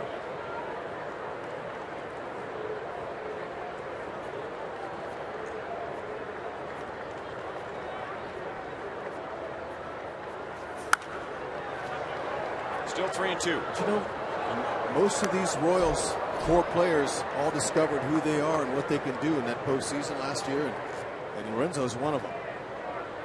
Being a prototypical type third place hitter in an order, you know, you're looking for 20, 25 plus homers, and Ned Yost says, you know what, we don't even know what his ceiling is going to be for homers. And once he gets more comfortable around the league, he's going to start driving some balls out of the park, and that's exactly what we're seeing so far this year from Kane. He's starting to recognize his pitches. He knows himself. He knows what pitches he can handle, and he's dangerous. I'm not throwing him a strike here. He's in swing mode. He'll walk for the second time.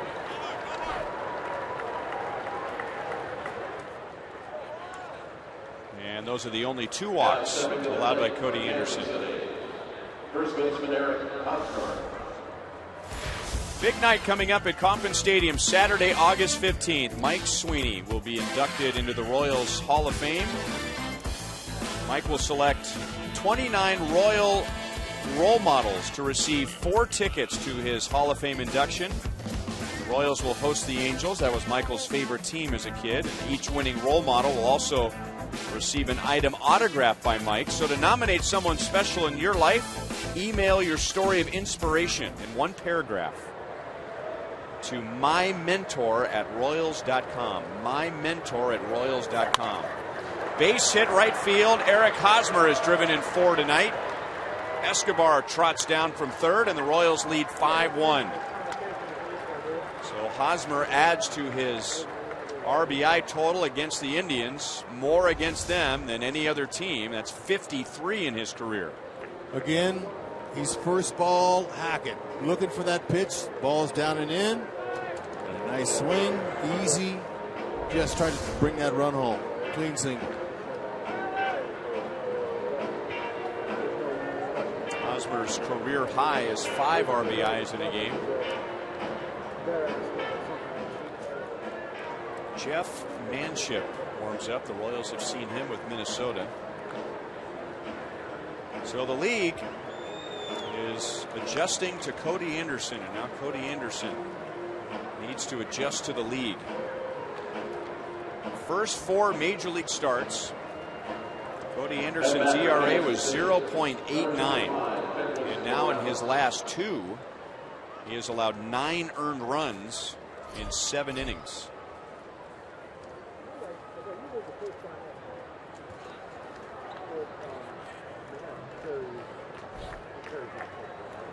Big hit here can put him in the shower. Another save by Gomes. Kendrys Morales is 1 for 2. The Royals were here in late April, and Morales had 5 RBIs in that series.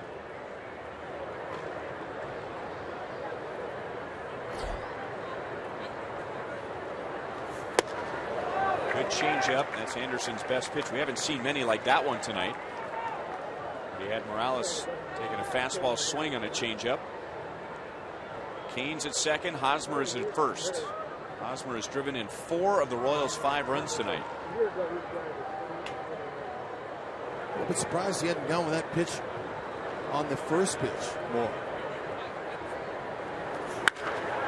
That's ripped into right center field and will go all the way to the wall. Kane scores. Hosmer scores. Morales drives in 2. And the Royals lead 7-1 in the 5th inning. There it is again, that fastball. I just knew that was a good fit for the Royals with this young pitcher. And even though the Royals have never faced him before, they love fastballs out over the plate. And that was right down the middle. Morales adding to his doubles total and RBI total. Getting back up there amongst the league. He's already 3rd in the league.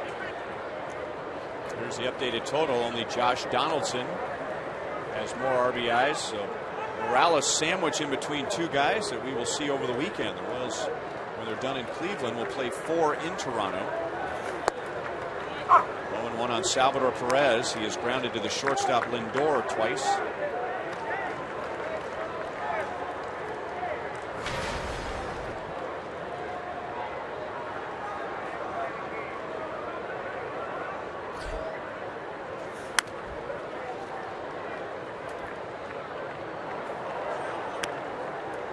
Indians had a hard time with the White Sox and used their bullpen a lot. So maybe Francona's thinking, you know what, I'm going to let him wear this a little bit, see if he can get out of the inning.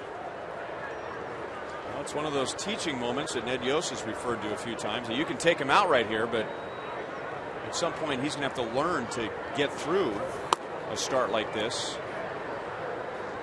Every big league pitcher is going to have nights when they don't have it, and they still have to find a way to get through it. Rodano Ventura, was it 3 starts ago that Ned Yost could have taken him out in the 5th inning? It was his first start since coming back from the disabled list, but Ned Yost left him in there when he was in trouble in the 5th, and he got through it. With some long-term thinking that you can take Ventura out now and let the bullpen rescue him, or you can take the chance that he gets through it, and that's good for his confidence for the rest of the season. And Francona is hoping that Cody Anderson can gain something by getting through this 5th inning. 2-2.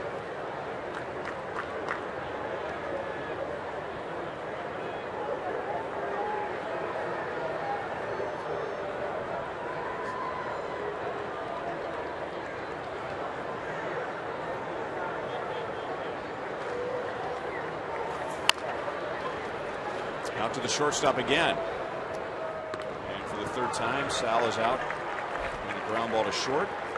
Morales goes to 3rd. Now Anderson and Rios. Yeah, we had mentioned early in the game that the Indians have been struggling to score runs. They have 1 tonight, and they scored only 5 in the 4-game series with the White Sox, but they allowed 26. White Sox outscored Cleveland 26-5 in the 4-game series. So Mickey Callaway, the pitching coach, he could use a longer night from one of his starters, and Cody Anderson is struggling to get through 5. Strike to Rios, and Anderson has struck him out twice.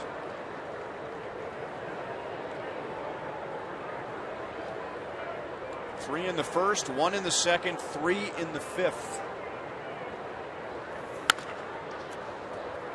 Urshela puts an end to the inning. Eric Hosmer drives in his 4th of the game. Kendrys Morales drives in number 66 and number 67. And the Royals lead by 6 halfway through the game. Oh, I love that sound.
Our Mazda game break takes us to St. Petersburg.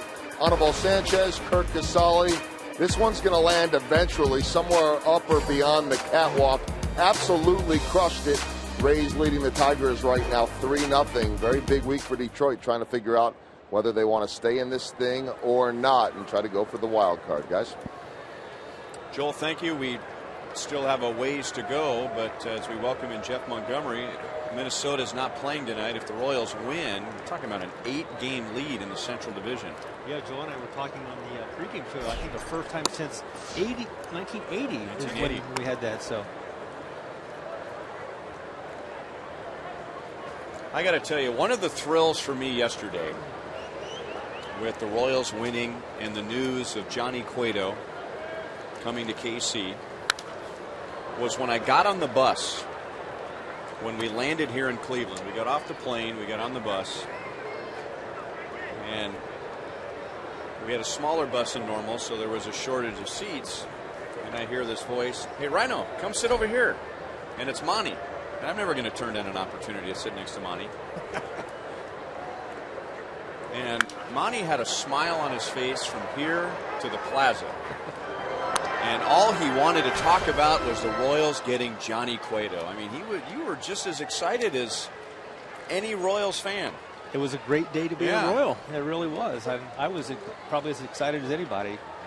I think what it does for this team long term, as far as their ability in the postseason, is enormous.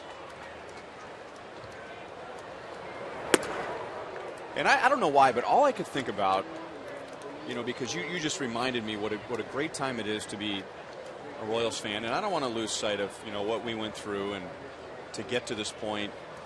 10 games above 500, 2013, World Series last year, best record in the American League, and adding an ace this late in the season. And it just made me think about this fan base. And HUD brought it up. It seems like everywhere we go, there are Royals fans, a lot of Royals fans, and especially fans of that age right there who have stuck with this team. And I kept thinking about 10 years ago.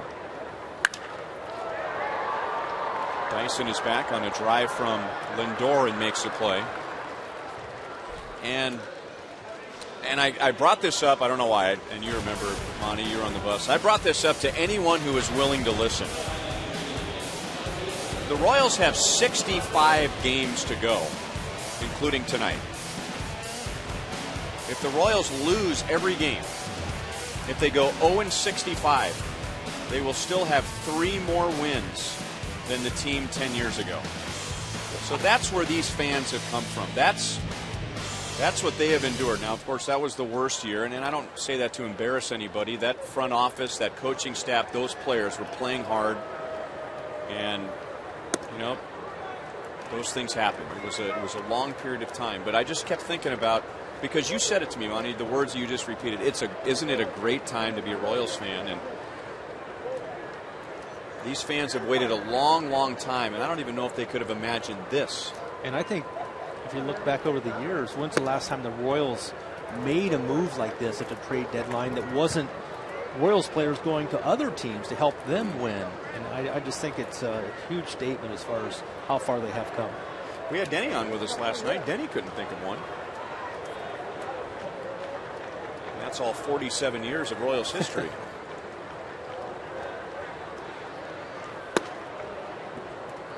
(3-0) on Michael Brantley. He is singled and he is walked. Steady Eddie's getting a little frustrated with the strike zone at Barksdale. Yeah, it's been tough. I think Barksdale's had a tough night both ways.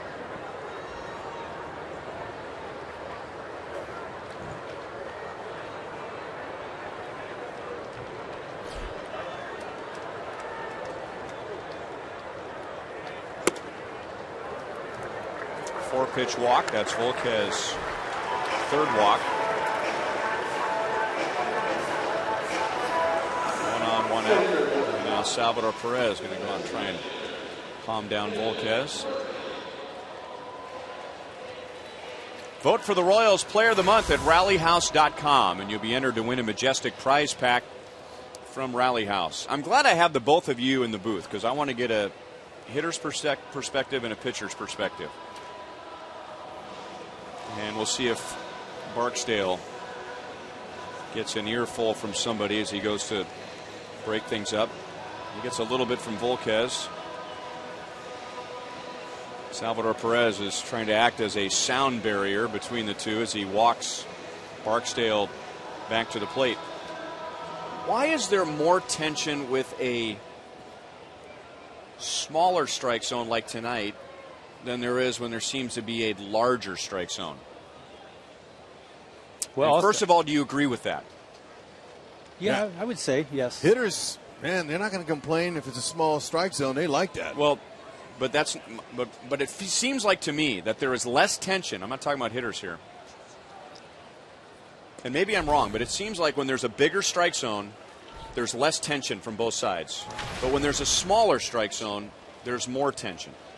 Yeah, I would agree with that, and especially as a pitcher, you're going to make the adjustment. If you know you're not getting those pitches, now that the last plate appearance there by was it Brantley that walked? They were borderline pitches, but I think if you go back and look at them, none of those pitches were what I would say he missed the call. But they're pitches you're going to get sometimes, and that's the tough part. Is sometimes you get them, sometimes you don't.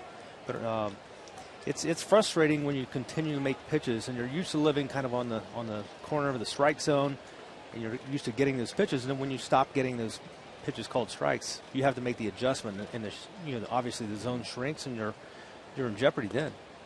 And it can take a soft tosser way out of his game if he's not getting the corners. Those guys, they live for the corners. They got to have them, and when you're not getting them, and Volquez isn't in that category because he's got some overpowering stuff, but it still can be frustrating.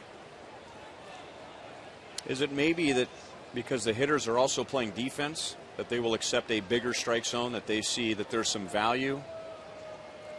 I think, as a hitter, you're going to know that strike zone, but after the first 3 innings of the game, you're going to be able to see what he's doing. And sometimes umpires would say, of course, back in my day, they had National League umpires and American League umpires. It was totally different then, but you could look at him and say, you got a big zone today? I got a big zone, better be swinging. So some umpires they're not afraid to tell you, especially on getaway day. Remember Frank Pulley? He said, kid, we're getting away today. You better be swinging. That's right. I don't need to tell you that. You swing at everything anyway. So see, the umpires, they know the hitters. They know the players. Nowadays, they do all the games, American and National. Hosmer out at second, and Volquez late to cover. And Volquez is going to walk over to Hosmer. So Brantley's out. And now 2 down for Carlos Santana. Fox Sports Kansas City invites you to join current and former Royals players on the field August 31st for Diamond of Dreams. Great night. You'll enjoy a menu from local restaurants. The food is outstanding. Live music. You'll get to spend some time on the field. Music this year from American authors and a fireworks show, and it's all for charity. Buy your tickets now at Royals.com/Diamond of Dreams.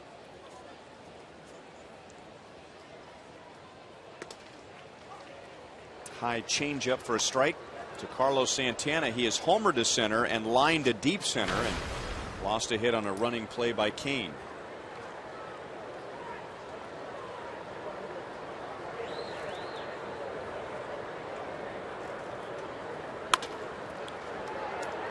Infante will throw from shallow right field, and that's the inning.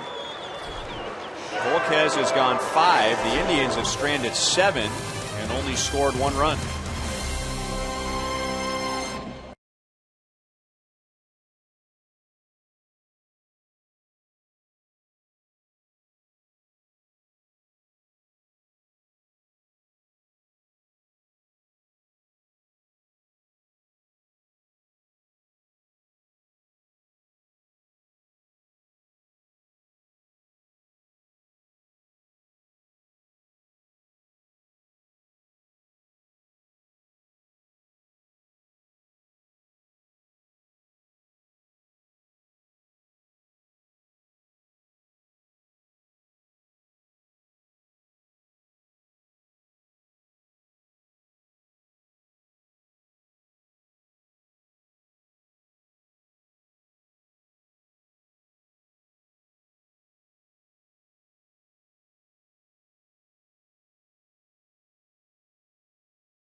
has had his frustrations with the home plate umpire tonight, but he's gotten through 5 innings and has allowed just 1 run. And Dave Eiland breaks the tension and goes over and says something to loosen up Volquez. The Royals are plenty loosened up on offense tonight. They have 7 runs and 2 home runs. And our Sonic Slam inning contestant is Sherry Blank from Overland Park. If the Royals hit a home run in this inning, Sherry wins $800. If the Royals hit a grand slam out of the park, Sherry wins $25,000 from Sonic and the Royals. Omar Infante homered in the 2nd inning tonight. His first home run since the middle of August last season. He's also flied out to right field.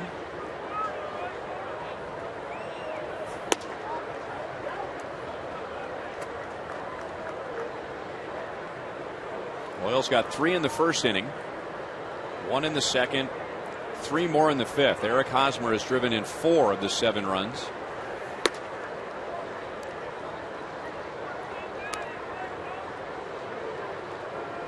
You know, another thing about a small strike zone, just continuing the conversation from the last half inning, it just kind of takes the life out of the game.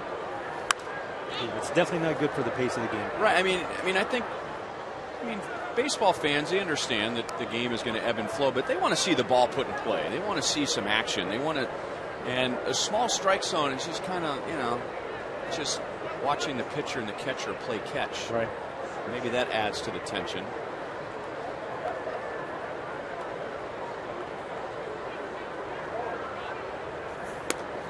I agree. I mean, I've said all along since they made a big emphasis on the speed of the game, and look, just call more strikes. Call more strikes. The game will move along a lot better, and then the hitters will know, the pitchers will know. But there's a lot of politics involved in it. Infante is out.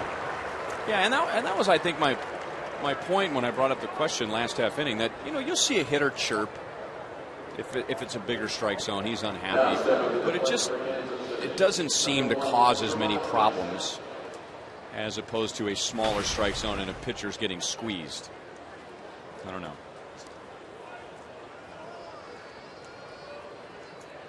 Maybe I drank too much Mountain Dew in college.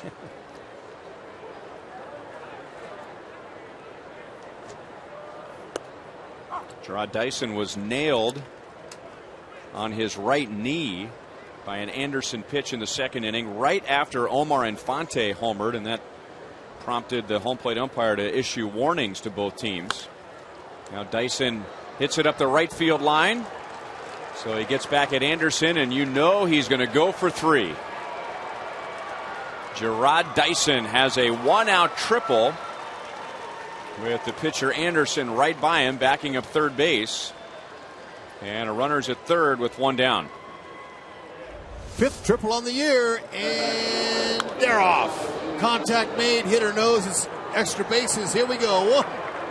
Good left turtle lean, hitting the inside part of the base. That's proper. Nice, no sweat.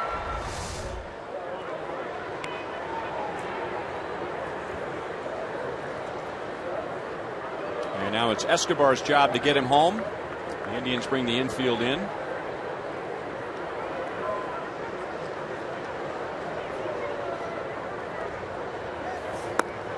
You know, Monty, I agree with you, fans. That's exactly right. That's what speed do. But Anderson, he's got a good 2-seam sinking fastball. It's firm, and his changeup is his best pitch, but we're not seeing it. He's not throwing it. Maybe he doesn't have a good feel for it tonight. Well, I was expecting to see a lot of changeup, especially he gets into 2 straight counts where he's going to put guys away, but he hasn't really gone to that pitch. Santana makes a play, so Dyson's at third with 2 down.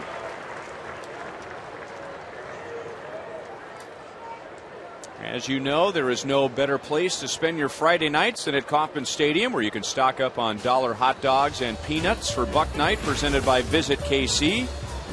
And then after the game, a great fireworks spectacular, courtesy of Hy-Vee and Pepsi. And the next Buck Night and summer fireworks is August 7th against the White Sox. Royals are home for a long homestand. Royals.com, 1-800-6-ROYALS for tickets. Mike Moustakas, left-hand batter, coming up. Mark Zepchinski is coming in.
Anderson, 4 excellent starts to begin his big league career. Now he's been knocked around over his last 2. He has allowed 7 runs, and he departs in the 6th inning with a runner at third, 2 down.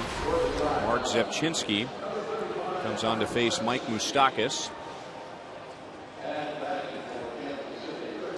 2 years ago, the Indians got to the wild card game, and they were backed by an outstanding bullpen, which has lost some effectiveness over the last 2 years. 4th best ERA, but that's a bit deceiving when you're talking about a bullpen. Inherited runners, they are 12th in the league. Also giving up a lot of home runs, but here Zepchinski makes 1 pitch and takes care of Mike Moustakas. So the Royals got a 1-out triple from Dyson. He is stranded at third. The Royals lead 7-1.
I've been telling you, and we've shown you how good he has been lately with men on base, and the Indians have had plenty of men on base, but they have stranded 7 in 5 innings against Volquez.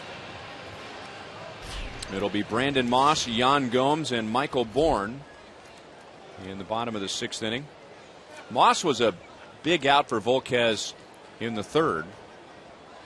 The Indians had 2 on, nobody out. Santana lined to deep center. They put runners at first and third and 1 out, and Volquez struck out Moss and then got Gomes on a fly out to center field. That was the Indians' last scoring threat.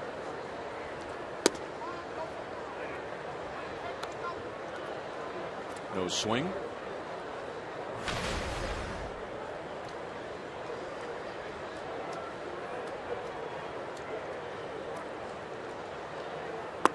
We talked about the Hall of Fame yesterday, and of the 4, Pedro Martinez was the most flamboyant. He kind of stole the show with his antics in a positive way, acceptance speech. Brought Juan Marichal out from behind to hold the Dominican flag. They're the only 2 Dominicans inducted into the Hall of Fame, and Pedro Martinez is at an age now where, as Volquez strikes out Moss, and that's Edmonson's only 2 strikeouts tonight, 1 down in the 6th inning. That a young Dominican pitchers, well, even older Dominican pitchers, they all grew up wanting to be like Pedro Martinez. Right, and now with the addition of Cueto, we have 3 little Pedros on our team with Yordan Ventura and Edinson Volquez, and then Johnny Cueto, the guy that I think both of these guys looked up to a little bit as well. But now you get 3 little Pedros. Pretty awesome. I loved his outfit.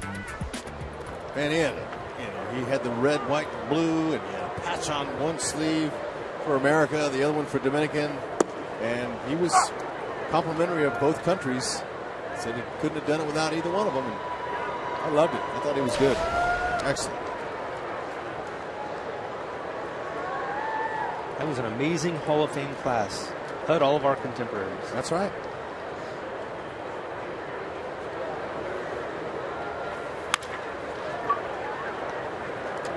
His backhands and throws out Gomes, who is 0 for 3. Unfortunately for you, Monty, that when you retired, that was just the 3rd year of interleague play, so you didn't get a chance to see a lot of Craig Biggio. Did you guys play the Astros at all in those 3 years? Yes, we did, but we played them all the time in spring training because our complexes were so close to each other. Got a chance to get to know Beach a little bit on the golf course during spring training camp. So just all quality guys.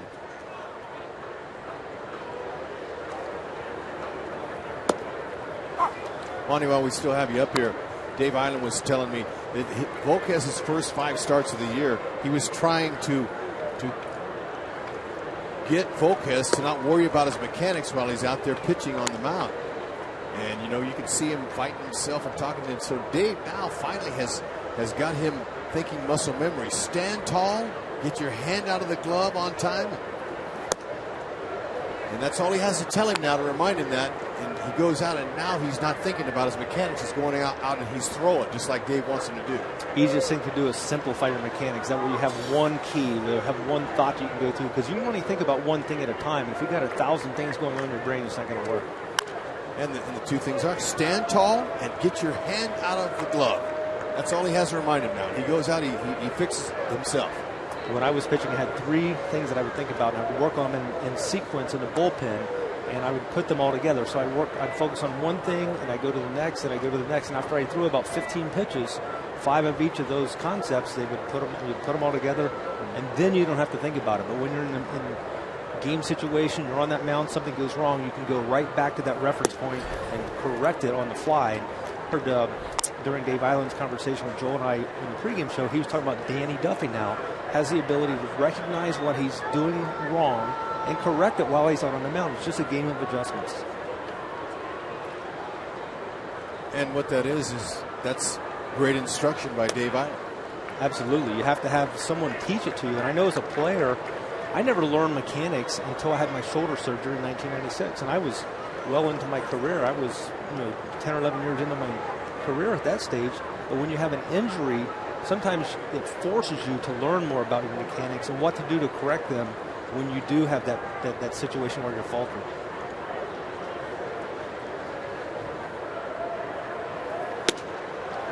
Volquez strikes out Bourne.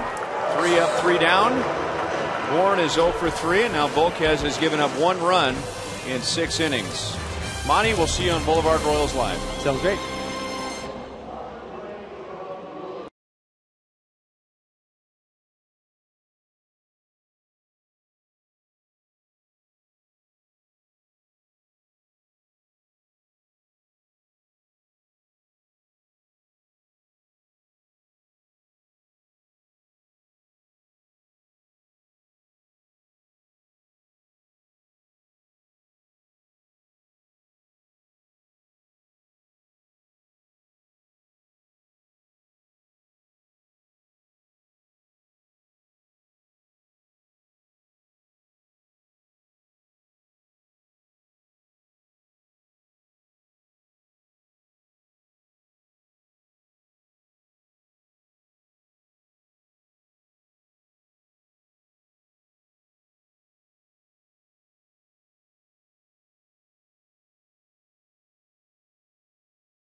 With the Royals up 7-1, Panera takes us around the league. Tampa Bay leading Detroit, Chicago and Boston all tied up. Yankees on top of Texas, Cincinnati leading St. Louis. Our Mazda game break takes us to Boston. Big Papi had 7 RBI last night. Why stop? Goes deep again. White Sox were leading 4-0 at one point in this one. And speaking of Big Papi, his former manager, Terry Francona, is obviously the manager of the Indians. Now, guys, I went up to Tito Francona today, and I said, I read a story recently online about some kind of addiction to popsicles, and it had said that you had 17 in one night. Is this possibly true? He said, oh, yeah, absolutely, it's true. 17? 17 in one night, and there's the nice leadoff hit by Lorenzo Cain. He said, oh, they're the good ones, the healthy ones, they're the fruit ones. And I said, 17? He said, I know, I have an addiction, but it's true, and it didn't feel very good. I felt kind of sick the next day. But last night I had 6 of them, and they just go so fast. He said, the other night I had 11 of them, and I know because we count the sticks afterwards to see how many I ate. He's like, I can't stop. Hud, I don't know if this happened when he was your manager. What's wrong with this man? No, nothing. Absolutely nothing. That's healthier than some of the other things. Wait a minute. There's nothing wrong with a guy if you eat 17 popsicles? And by the way, there are less harmful popsicles than others, but I don't think there's a such thing as a healthy popsicle, is there? The quote I read, Hud, was, I had 17 popsicles the other night. That's not a lie. They're those fruit ones. They're healthy, so if one is good, 17 has to be good. But I woke up in the middle of the night, and I'll leave the rest. That's too many. Now I've had 3 or 4 of those in one time. I know, Hud, but he had 17. That's a lot. Okay, he just couldn't stop. He chews a lot of gum, too. Look at him in there. I mean, how are you going to tell him to stop? He's cutting back at least 6 and 11 on different nights this week. He's a beauty. He's a beauty. Brad Mills and him have been together for a long time. College, right? Weren't they teammates at the University of Arizona? They were. They both played for the Montreal Expos as players, and then when Terry Francona got his first big league managing job for the Phillies in '97, Brad Mills accompanied him and was his first base coach. These guys have been together ever since, except when Mills was managing the Houston Astros.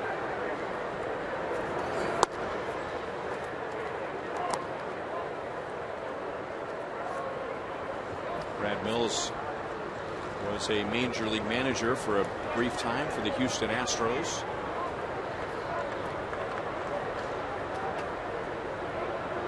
Eric Hosmer has driven in 4. His career high is 5. 3 balls, 2 strikes, facing left-hander Mark Zebchinski. Hosmer on the first pitch he saw from Cody Anderson, and I mean first pitch. The Royals had never faced him before. He homered into the bleachers in left center field, giving him 10 home runs. That's one more than all of last year. That was a 3-run home run, and then had an RBI single in the 5th.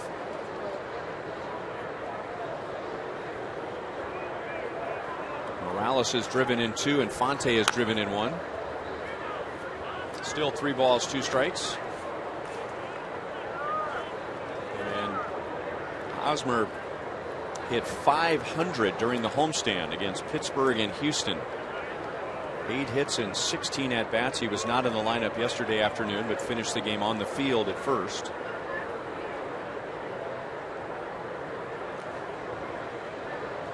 He's got his overall average up to 307.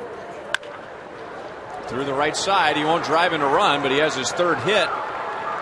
And the Royals have 2 on, nobody out in the 7th inning, and they have a 10-hit game. Kept that shoulder in nicely on that curveball. Zepchinski features 87 to 92 with his fastball, and that curveball is his out pitch. And he threw it 3-2, and Haas just was able to just stay in there. Nice job. Able to hang in there. You know, he's off balance. That's considered a booty knock right there. He kind of had his backside fall out. He's able to keep his hands there, and he wrapped it. Stay hot.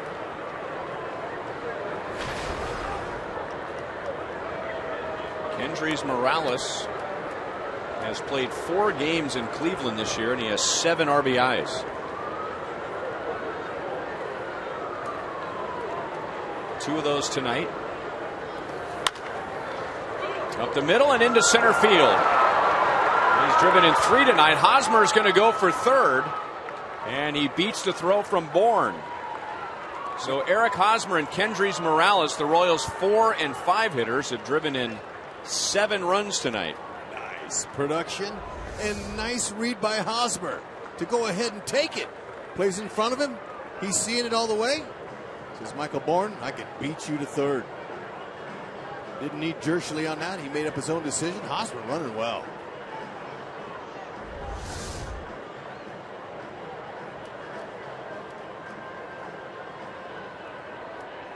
So Zepchinski, who got the final out of the 6th, gives up 3 straight hits in the 7th. Right-hand batter's coming up, and a Chevy call to the bullpen, and this is Jeff Manship.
Has driven in 4. Kendrys Morales has driven in 3. And this is Jeff Manship. So he comes on with runners at 1st and 3rd and nobody out, and will face Salvador Perez. And as we promised you earlier in the game, we have selected the Data Strong fan photo of the game. tweet your strongest fan photo to hashtag KC Data Strong Fan for a chance to have it featured in an upcoming broadcast brought to you by T-Mobile. And tonight we thank Kathmandu for sending in that moose crossing sign.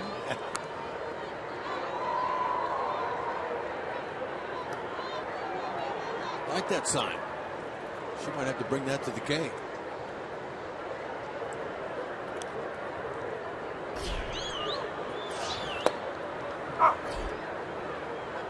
Manship's got a good 88 to 94 mile an hour sinking fastball. He likes to sink it. Big curve, nice slider.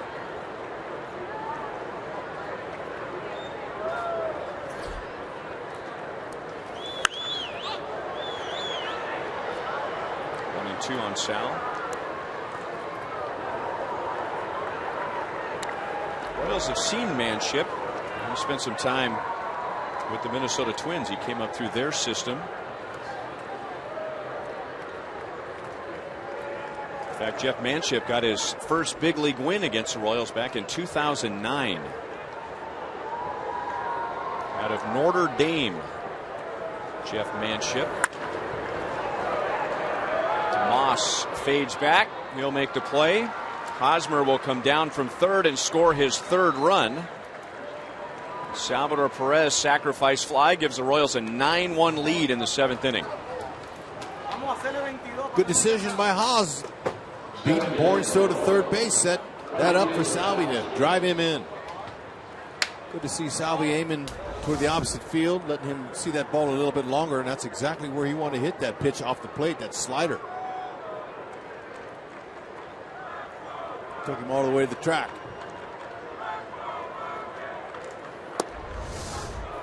After playing all those good baseball teams over the last 7 games the Royals have been involved in, it's nice to see a blowout. Wow.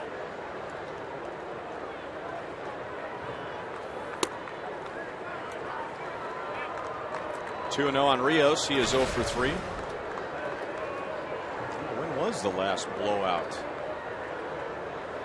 Can't remember. It's going to be a while. Sure is nice, though. It helps everybody breathe easier. And it's not like there's any heavy breathing going on when they're close games. The Royals are an extremely confident team, especially with their run differential compared to their opponents from the 7th inning on. And tonight they're 4 for 9 with runners in scoring position. It's a confident team, but for the relievers that are out there, anybody that comes in next, it's non-stressful situations. So Manship gives up a sac fly and now a walk. The batter for Kansas City, the second baseman. Well, I don't know. Maybe July 9th against Tampa Bay. The Royals won 8-3. Second game of that doubleheader, they won 7-1. Would those be blowouts? I mean, not a blowout, but yeah, because the home runs power, they can catch you right quickly.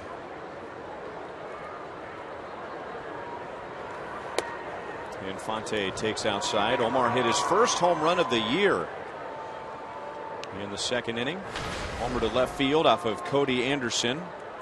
1 for 3 tonight.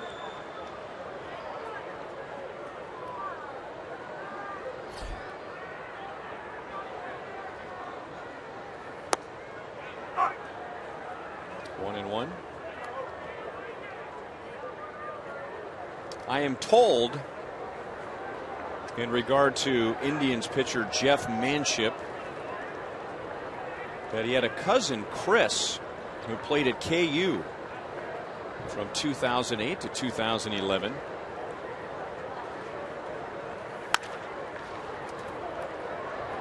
Out at second. Double play. 4-6-3. Royals get 2 more. Stretch time in Cleveland. The Royals lead by 8.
giving the Indians very few opportunities. Here are our sprint cuts of the game. And you can tell by those cuts by the Cleveland Indians that they're not seeing the ball very well off Volquez.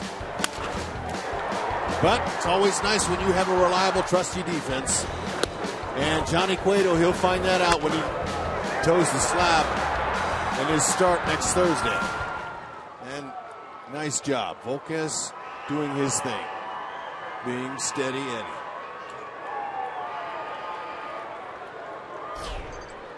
Only issue would be his pitch count. And that is number 100. Paulo Orlando is taken over in left field. And that shifts Gerard Dyson to center. So Orlando will hit in Kane's spot, the number 3 spot. Whoa, wait a minute. He swung the bat. Is he calling that a strike, or was he sending Urshela to first base? Oh, okay. He called it a foul ball.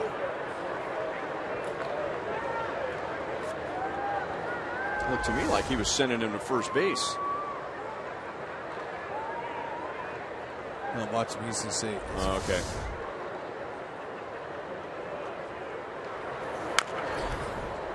One and 2 on Urshela.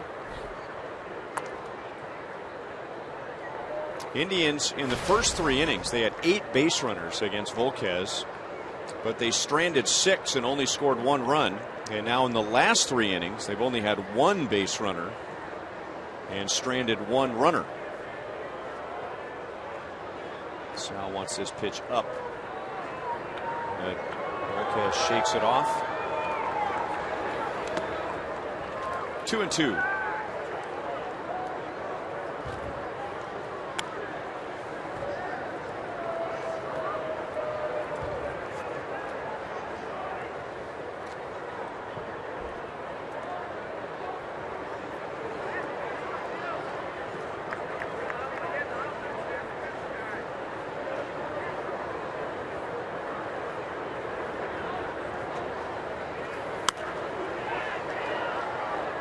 Still 2-2.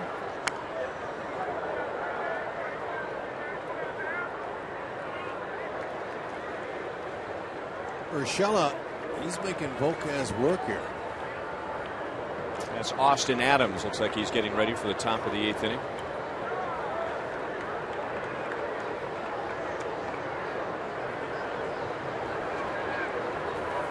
I was hoping Jeff Manship would come back out for the 8th so that I could finish my point. He's in the dugout. We can finish it. Well, there's nobody out yeah, here. I said that Jeff Manship had a cousin that played at KU from 2008 to 2011.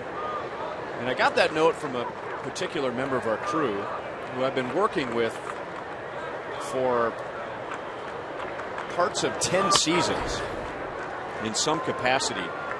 And never once can I remember him giving me any information on somebody's cousin. Oh, that's right. Dave Holtzman, the proud Jayhawk with his KU-themed Royals cap with the Jayhawk on the side. Okay, that's why. That away, Holtzy. He knows all the history.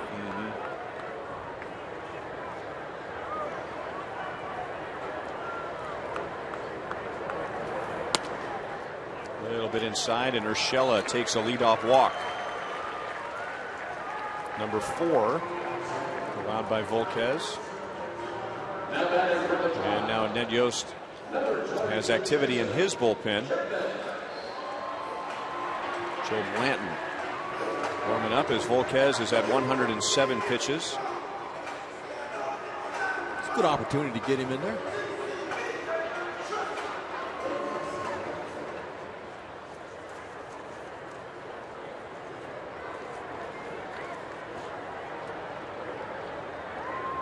One on to Jason Kipnis.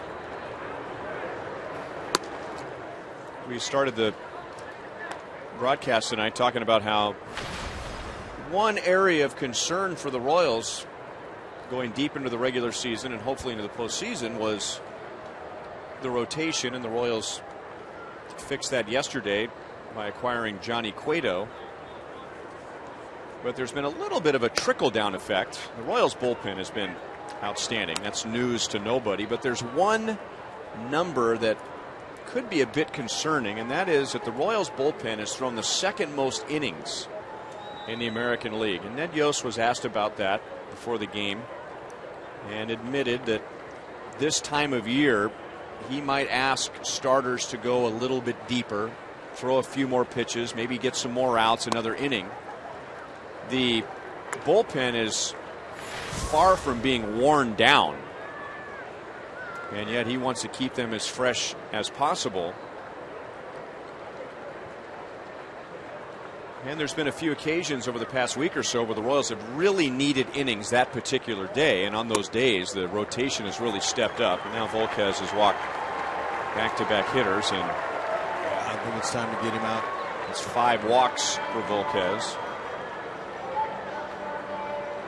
And then Ned said later during the conversation that, the Royals aren't going to take anything for granted with 65 games to go, but they do have a big lead, which allows Ned Yost to take Lorenzo Cain out early tonight, rest his legs, and try and find ways to rest his bullpen and have his starters go a little later. Volquez goes 6+ tonight.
Sports and outdoors, right stuff, low price every day.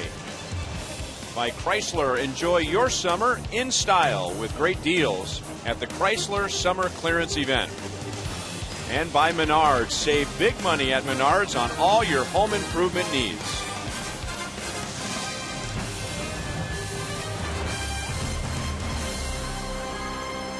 Progressive Field, formerly Jacobs Field in downtown Cleveland, Ohio. It's a gorgeous night. Edinson Volquez gives the Royals 6 innings and then walks the first 2 hitters in the 7th. And Ned Yost will go to Joe Blanton, hoping that Blanton, with 38 2/3 innings, might be able to close this one out. He inherits 2. With Urshela at second base and Kipnis at first. And we'll pitch to the switch hitting shortstop Francisco Lindor. Indians will be seeing from Blanton 88 to 93. Sinking, cutting fastball, slider and a change.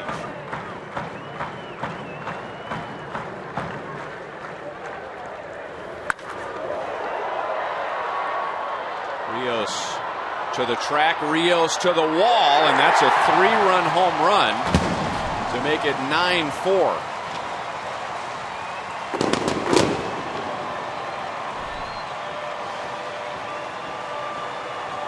Fourth home run of the season for Francisco Lindor. This game is not over. Yep, talked about with the home runs, you just never know. And there it was, first pitch. Right down the middle at 89.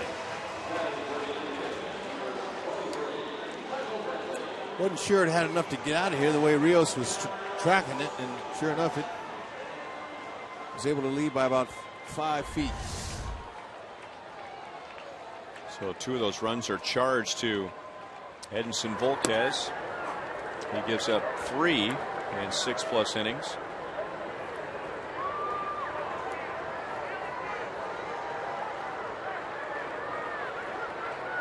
Indians really like him. Not only is he a good player, but that smile right there tells the story. So he's always in a good mood, a lot of energy, big smile on his face. Michael Brantley is out for the first time tonight. 1 down in the 7th inning. Yeah, that is $1 million smile, isn't it? It is. That's the first thing I noticed. I got to introduce myself to him today. Happy. I said, man, you're such a young, talented player. What's your best tool out of all of them? He says, I pride myself with my footwork and my glove. He's got a good arm.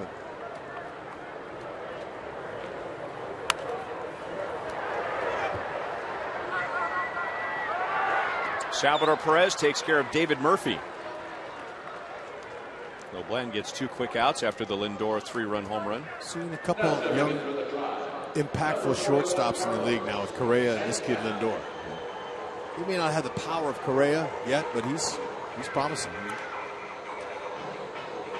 Sure helps when you're coachable, you have a good attitude, you're willing to listen and learn. That's one of the best attributes a young player can have. Young player can have 2 different attitudes when it comes to coaching.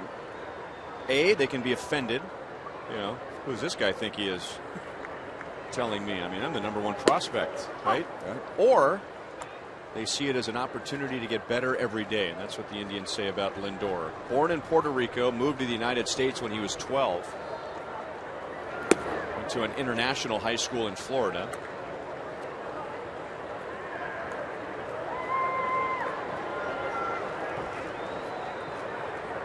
So he has a 3-run home run. Carlos Santana at the plate has a solo home run. There have been 4 home runs tonight. Hosmer and Infante have homered for the Royals.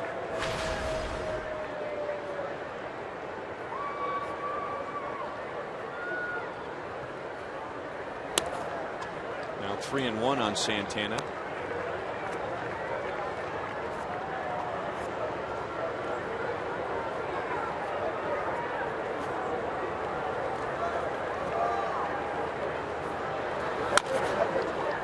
Full count.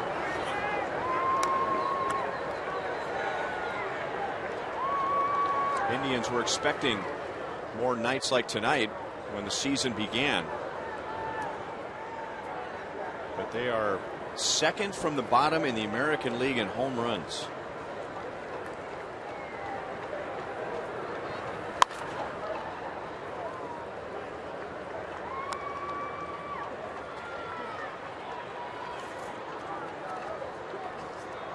Not the year that Terry Francona had in mind.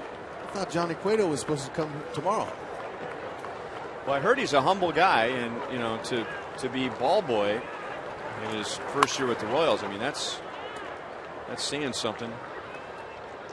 They were having some fun with that ball boy in the dugout. They wanted to put a Cueto jersey on him today and see if reporters would flock to him. Oh, that would have been great.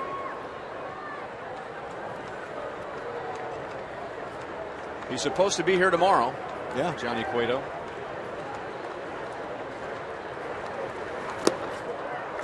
Blanton strikes out Santana, so he gives up the home run with his first pitch, but retires the next 3. And the Royals take a 5-run lead into the city of the birthplace of rock.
but I agree with him.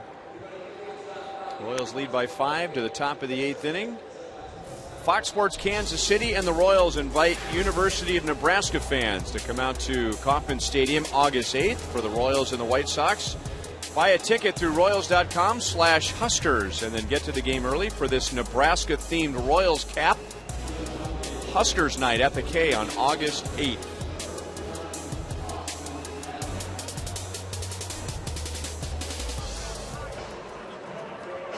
Austin Adams is the Indians' new pitcher.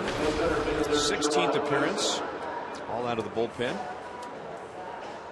Strong young man. Got a good power fastball, 96 to 98. Good slider, changeup.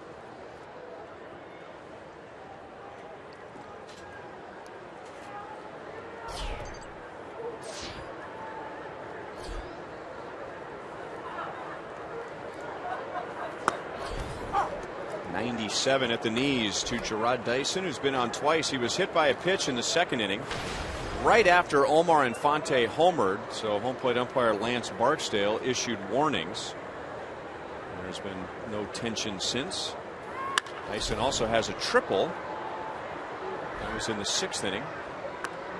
Behind in the count here, no balls, 2 strikes with Escobar and Moustakas behind him. Royals scored 3 in the first, so they've scored 7 runs in the first inning over the last 2 days. 1 in the second, 3 in the 5th, and 2 in the 7th. And that's a 3-pitch strikeout for Austin Adams, 1 down in the 8th inning. Now batting for Kansas City. If you're on the road traveling and you want to watch the Royals, subscribe to MLB.TV Premium for live or on demand on over 400 devices. You'll get real-time highlights, live look-ins, pitch tracking, and more. Blackout and other restrictions apply. Visit MLB.TV for details. Or you can be on the road traveling and just watch the Royals in person. We prefer that.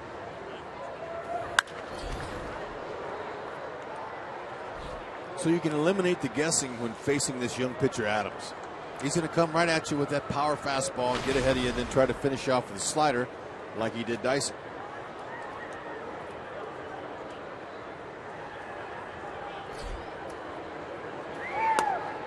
Oh, 0-2 on Escobar.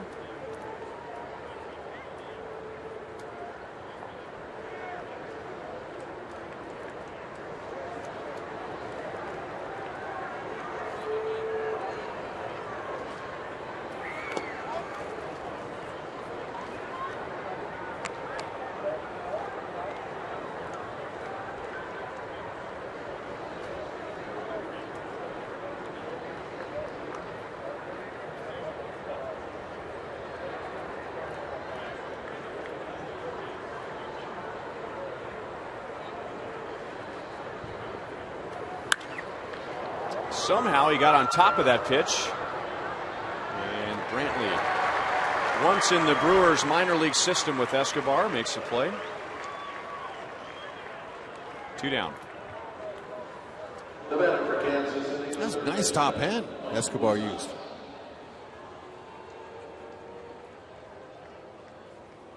And a high fastball like that, that top hand comes into play. Watch it how it dominates the swing here.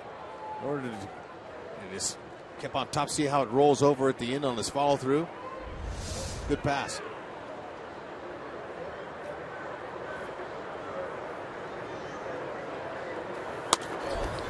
.97, and Adams overthrew that pitch. Moustakas singled in the first inning, and he, along with Lorenzo Cain, scored on Eric Hosmer's home run.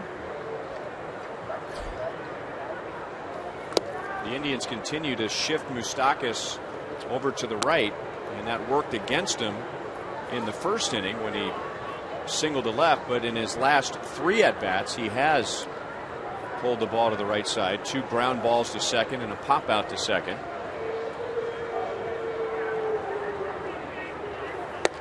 I gotta think with a guy throwing this hard that Moustakas will just take a nice easy swing and flick it out into left center field. That's the one he wanted right there. That pitch there was on the outer half. I could tell Moose, you know, from having hit before, you go, what's the one? Well, he pulls it again, and it's going to be caught in right field by Moss. 3 up, 3 down to the bottom of the 8th. Royals lead 9-4.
On offense, 9 runs, 11 hits.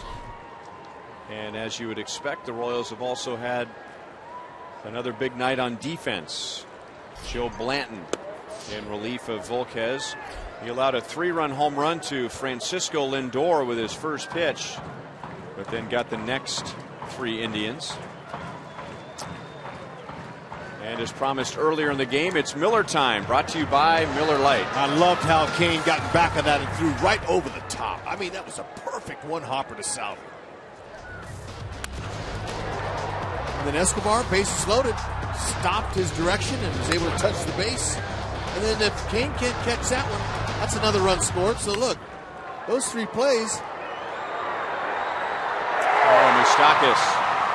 He got a good jump and may have overrun that ball, but he got a good break and tried to run to the area where he thought the ball was going to drop and didn't quite go to the right spot. Yeah, the ball was running back towards the foul line in left field, so it had a little bit of spin that Moose couldn't pick up because he was busy trying to find out where he was there, and sometimes that'll happen. Good effort. Those 3 nice plays saved 3 runs.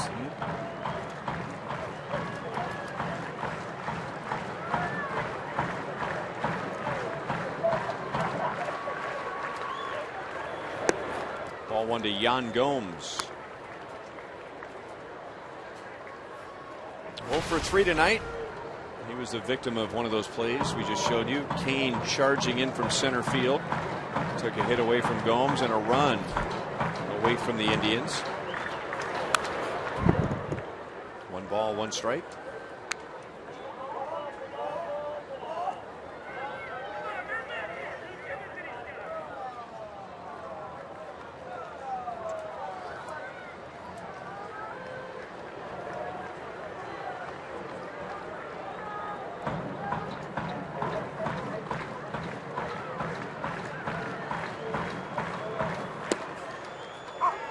Paul.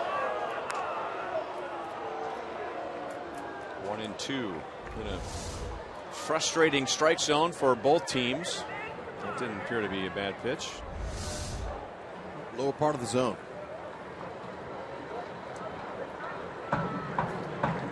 Tribe hasn't hit into a conventional style double play yet on the ground.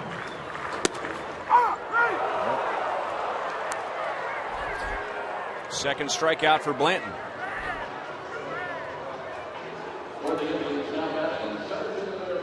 Black went back with the same pitch, almost same spot. Gomes. Identical. You can't even see the 3. Yeah, he's got to go.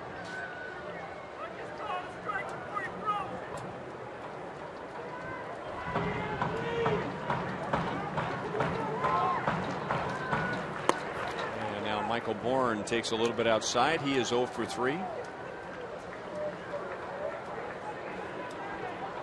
Indians, remember, just came off a 4-game series with Chicago, and they scored 5 total runs. So they're down by quite a ways tonight, but it must be somewhat of a relief to score 4. Bourne is 0 for 4 as he flies to Dyson, and now 2 down. Tonight's copyrighted telecast is presented by authority of the Kansas City Royals. They may not be reproduced or retransmitted in any form, and the accounts and descriptions of this game may not be disseminated without the express written consent of the Kansas City Royals Baseball Corporation. East 4th Street, which I believe is in between here and the team hotel. I think I've walked down there on the way back to the room. Beautiful area of town here. I won't say who, but there have been many times where some of the fellas on the crew made stops at some of those locations on the way back, but I went back to my room. Come on.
Don't miss MLB Whip Around on Fox Sports 1 with highlights, instant analysis, and live look-ins from around the league.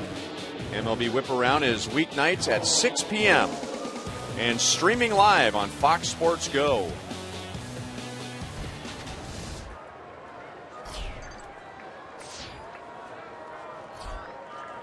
Austin Adams stays on for the 9th inning.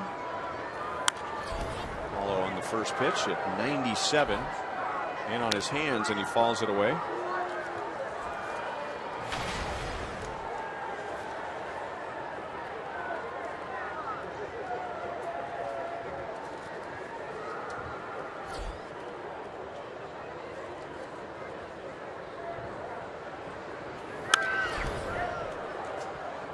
Oh, 0-2. Royals are 1 inning away from a season high 22 games above 500. Last time the Royals were that far beyond the break-even point was the end of the 1989 season.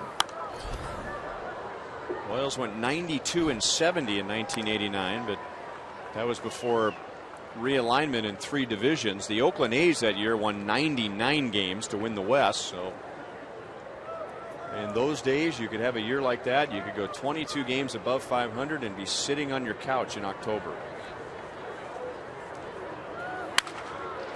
Nowadays, with 6 divisions and 4 wild card spots, It is much more difficult to win 92 games and not be in some form of the postseason. No, and I think that's been an added bonus for baseball in certain cities and fans around the league. It keeps more interest.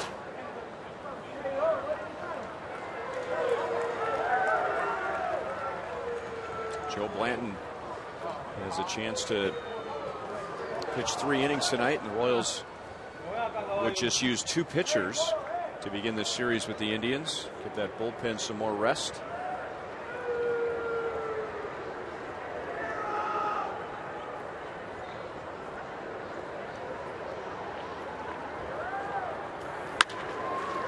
Well hit out to Lindor. He bobbles, and that will cost him.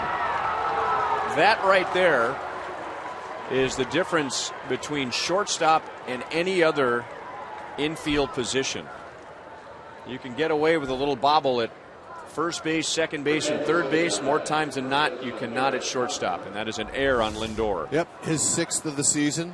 1 hopper, 2 hopper. That second hop kind of hopped up and bit him a little bit, but Paulo, hungry and loving an opportunity to get out there and play. He told me before the game he's tired of lining out to people. There was another one. Good at bat there. Hit it right at him.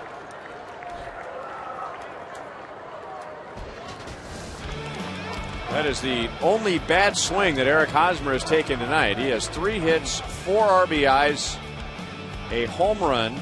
Kendrys Morales right behind him, 3 hits and 3 RBIs. So all the Royals have gotten tonight from their 4 and 5 hitters is 7 RBIs. 7 of the 9 driven in by Hosmer and Morales. And Hosmer is 1 RBI shy of his career high. Yep, that's what they pay the 4 and 5 guys to do. Drive them in. Both guys 2 for 2 and with runners in scoring position.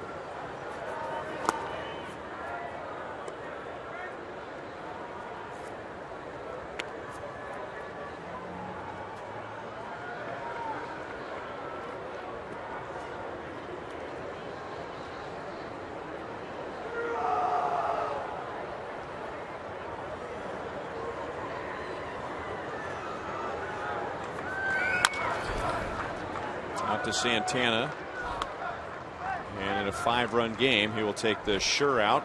Orlando goes to second, 1 away. Now I've been thinking about those 17 popsicles that Terry Francona chowed down, and you know what, I remembered looking on the box with those things. There are 100 calories for 1 popsicle, if it's the same kind I'm thinking. 1,700 popsicles, and remember, he told Joel that those are the healthy popsicles. So maybe they're under 100 calories. Yeah. I think if you eat 17 carrots, you're in bad shape. No wonder he had a bellyache the next day. How about that? And there you go. He just spit out his gum, and that's why he's got his own gum bucket. Because, I mean, he's getting into a couple pieces of gum every 2 innings, isn't he? I wonder how many trips to the dentist he makes.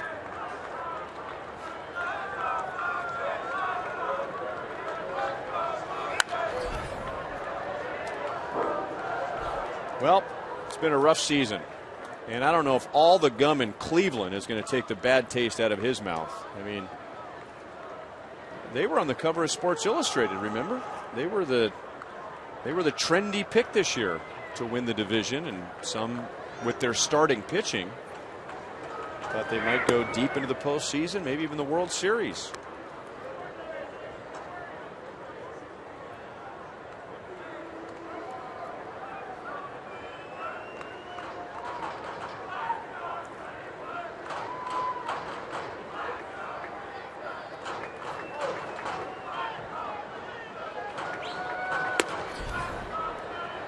Two and two.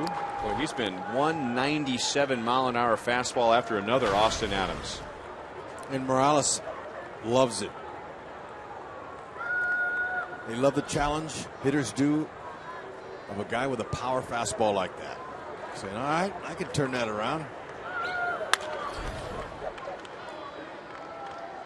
Urshela up, out at first. Orlando goes to third. Look at Orlando just playing every game like it's his last. I love that.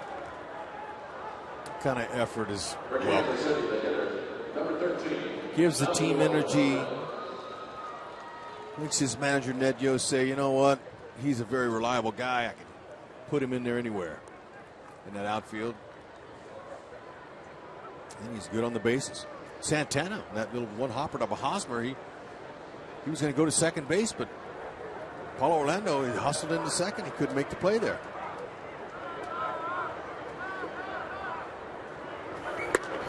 You know, he's looked into, I was watching him, he looked into the Indians dugout a couple of times. Do you think they're getting on him in a 5-run game in the 9th inning for going to third base? No, I think he has a couple of buddies over there.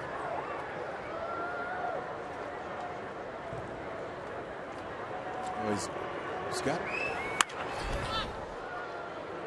Well, it's not Gomes speaking Portuguese to him because Gomes is behind home plate. Now maybe they'll say something to one another.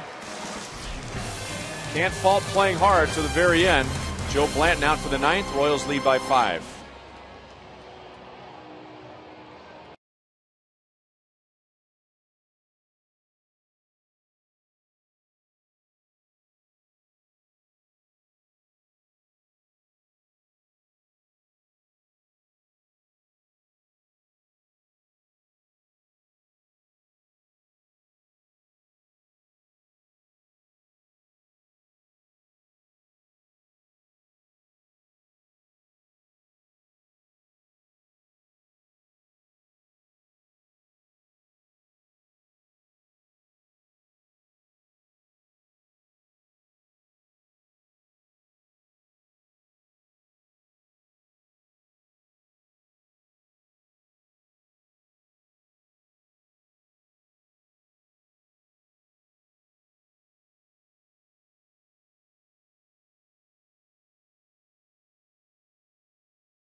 Last 3 appearances after having none in his big league career prior to that. Coming up, Boulevard Royals Live. After the game, Joel and Monty down on the field. If the Royals hang on, Joel will have a guest. And then highlights and analysis, reaction from the Royals clubhouse. Royals lead 9-4. The Indians have the top of the order. Kipnis, Lindor, and Brantley. Edinson Volquez went 6. He faced 2 batters in the 7th.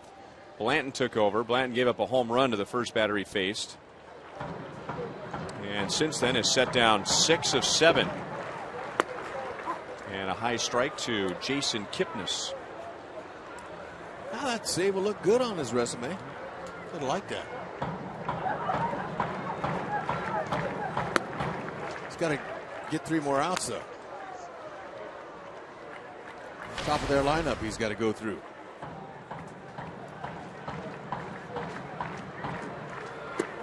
Joe Blanton a week ago Sunday in Chicago in relief of Danny Duffy picked up his first major league save. He became the 2nd oldest in major league history to get his first major league save. He was 34 years old. To be exact, 34 years, 221 days old. Only Buddy Carlisle, who was 37 years old, was older than Joe Blanton in getting his first major league save. And now 2 appearances later, he's going to get his second, we hope, big league save. It is a 5-run game, but if a reliever pitches at least the last 3 innings, with his team in front and closes out the game is also eligible for a save. That's the 4th time tonight that Jason Kipnis has been on base, and the Indians down by 5, hoping for a big rally. They have the leadoff man on.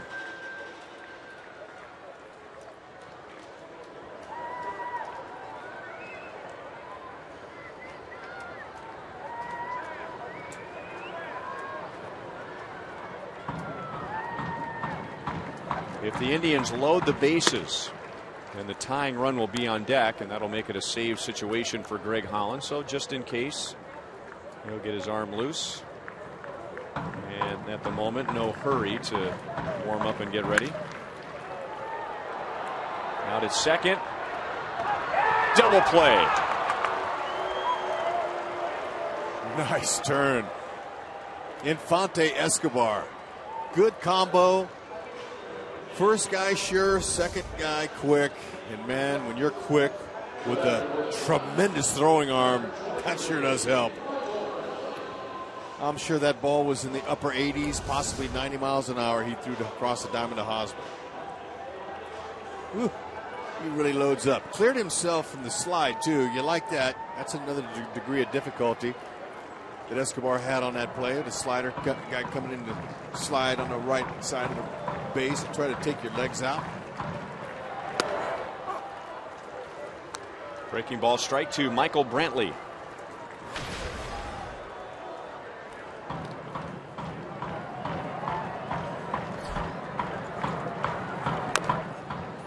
And now it's 0-2. The Royals are 1 strike away from moving to 22 games above 500 and an 8-game lead in the division.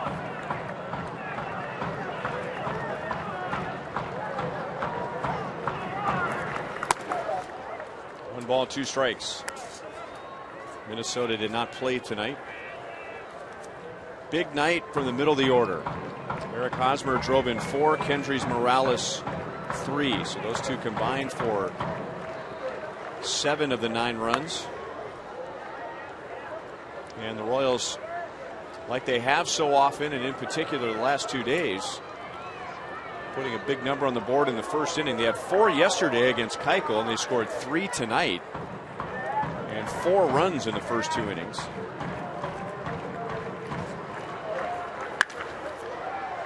Escobar in and out of his glove.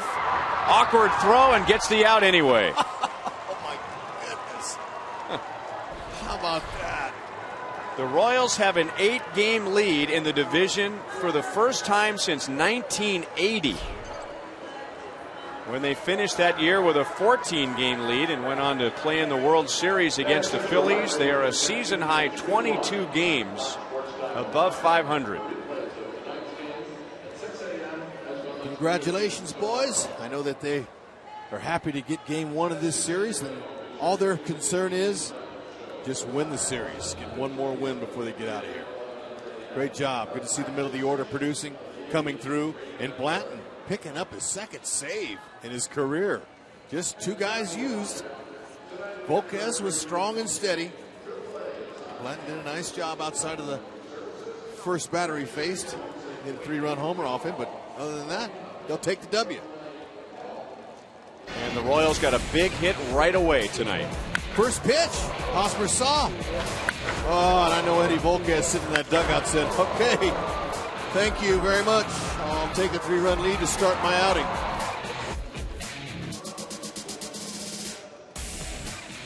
And Haas is down on the field with Joel.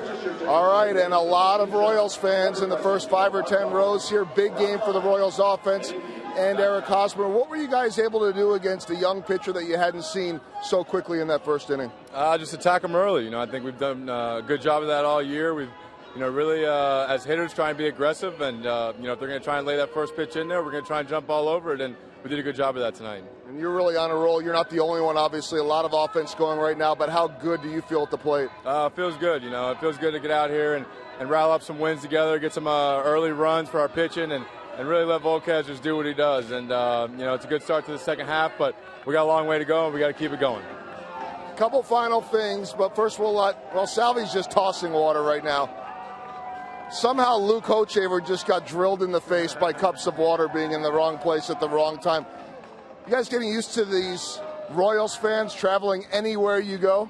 Yeah, it's really been incredible, to see the fans, all the Royal Blue on the road, and, it doesn't matter if we're on the West Coast or where we're at. We really had a great turnout in every stadium, and it just makes it so much fun, more fun to come out and play and compete every day. A little more water coming our way. Last thing for you, Edinson Volquez, the job he did tonight.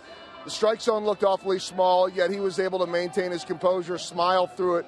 How about what he was able to do for you? Yeah, he's been one of our best guys, and he's a veteran-type pitcher, so little things like that won't get to him. And he did a great job of pitching with the lead and just attacking their guys, and he's been great for us all year, and continue that tonight. Pair of 4 RBI games, both against the Indians this year. Great job tonight. All right, thank you, baby.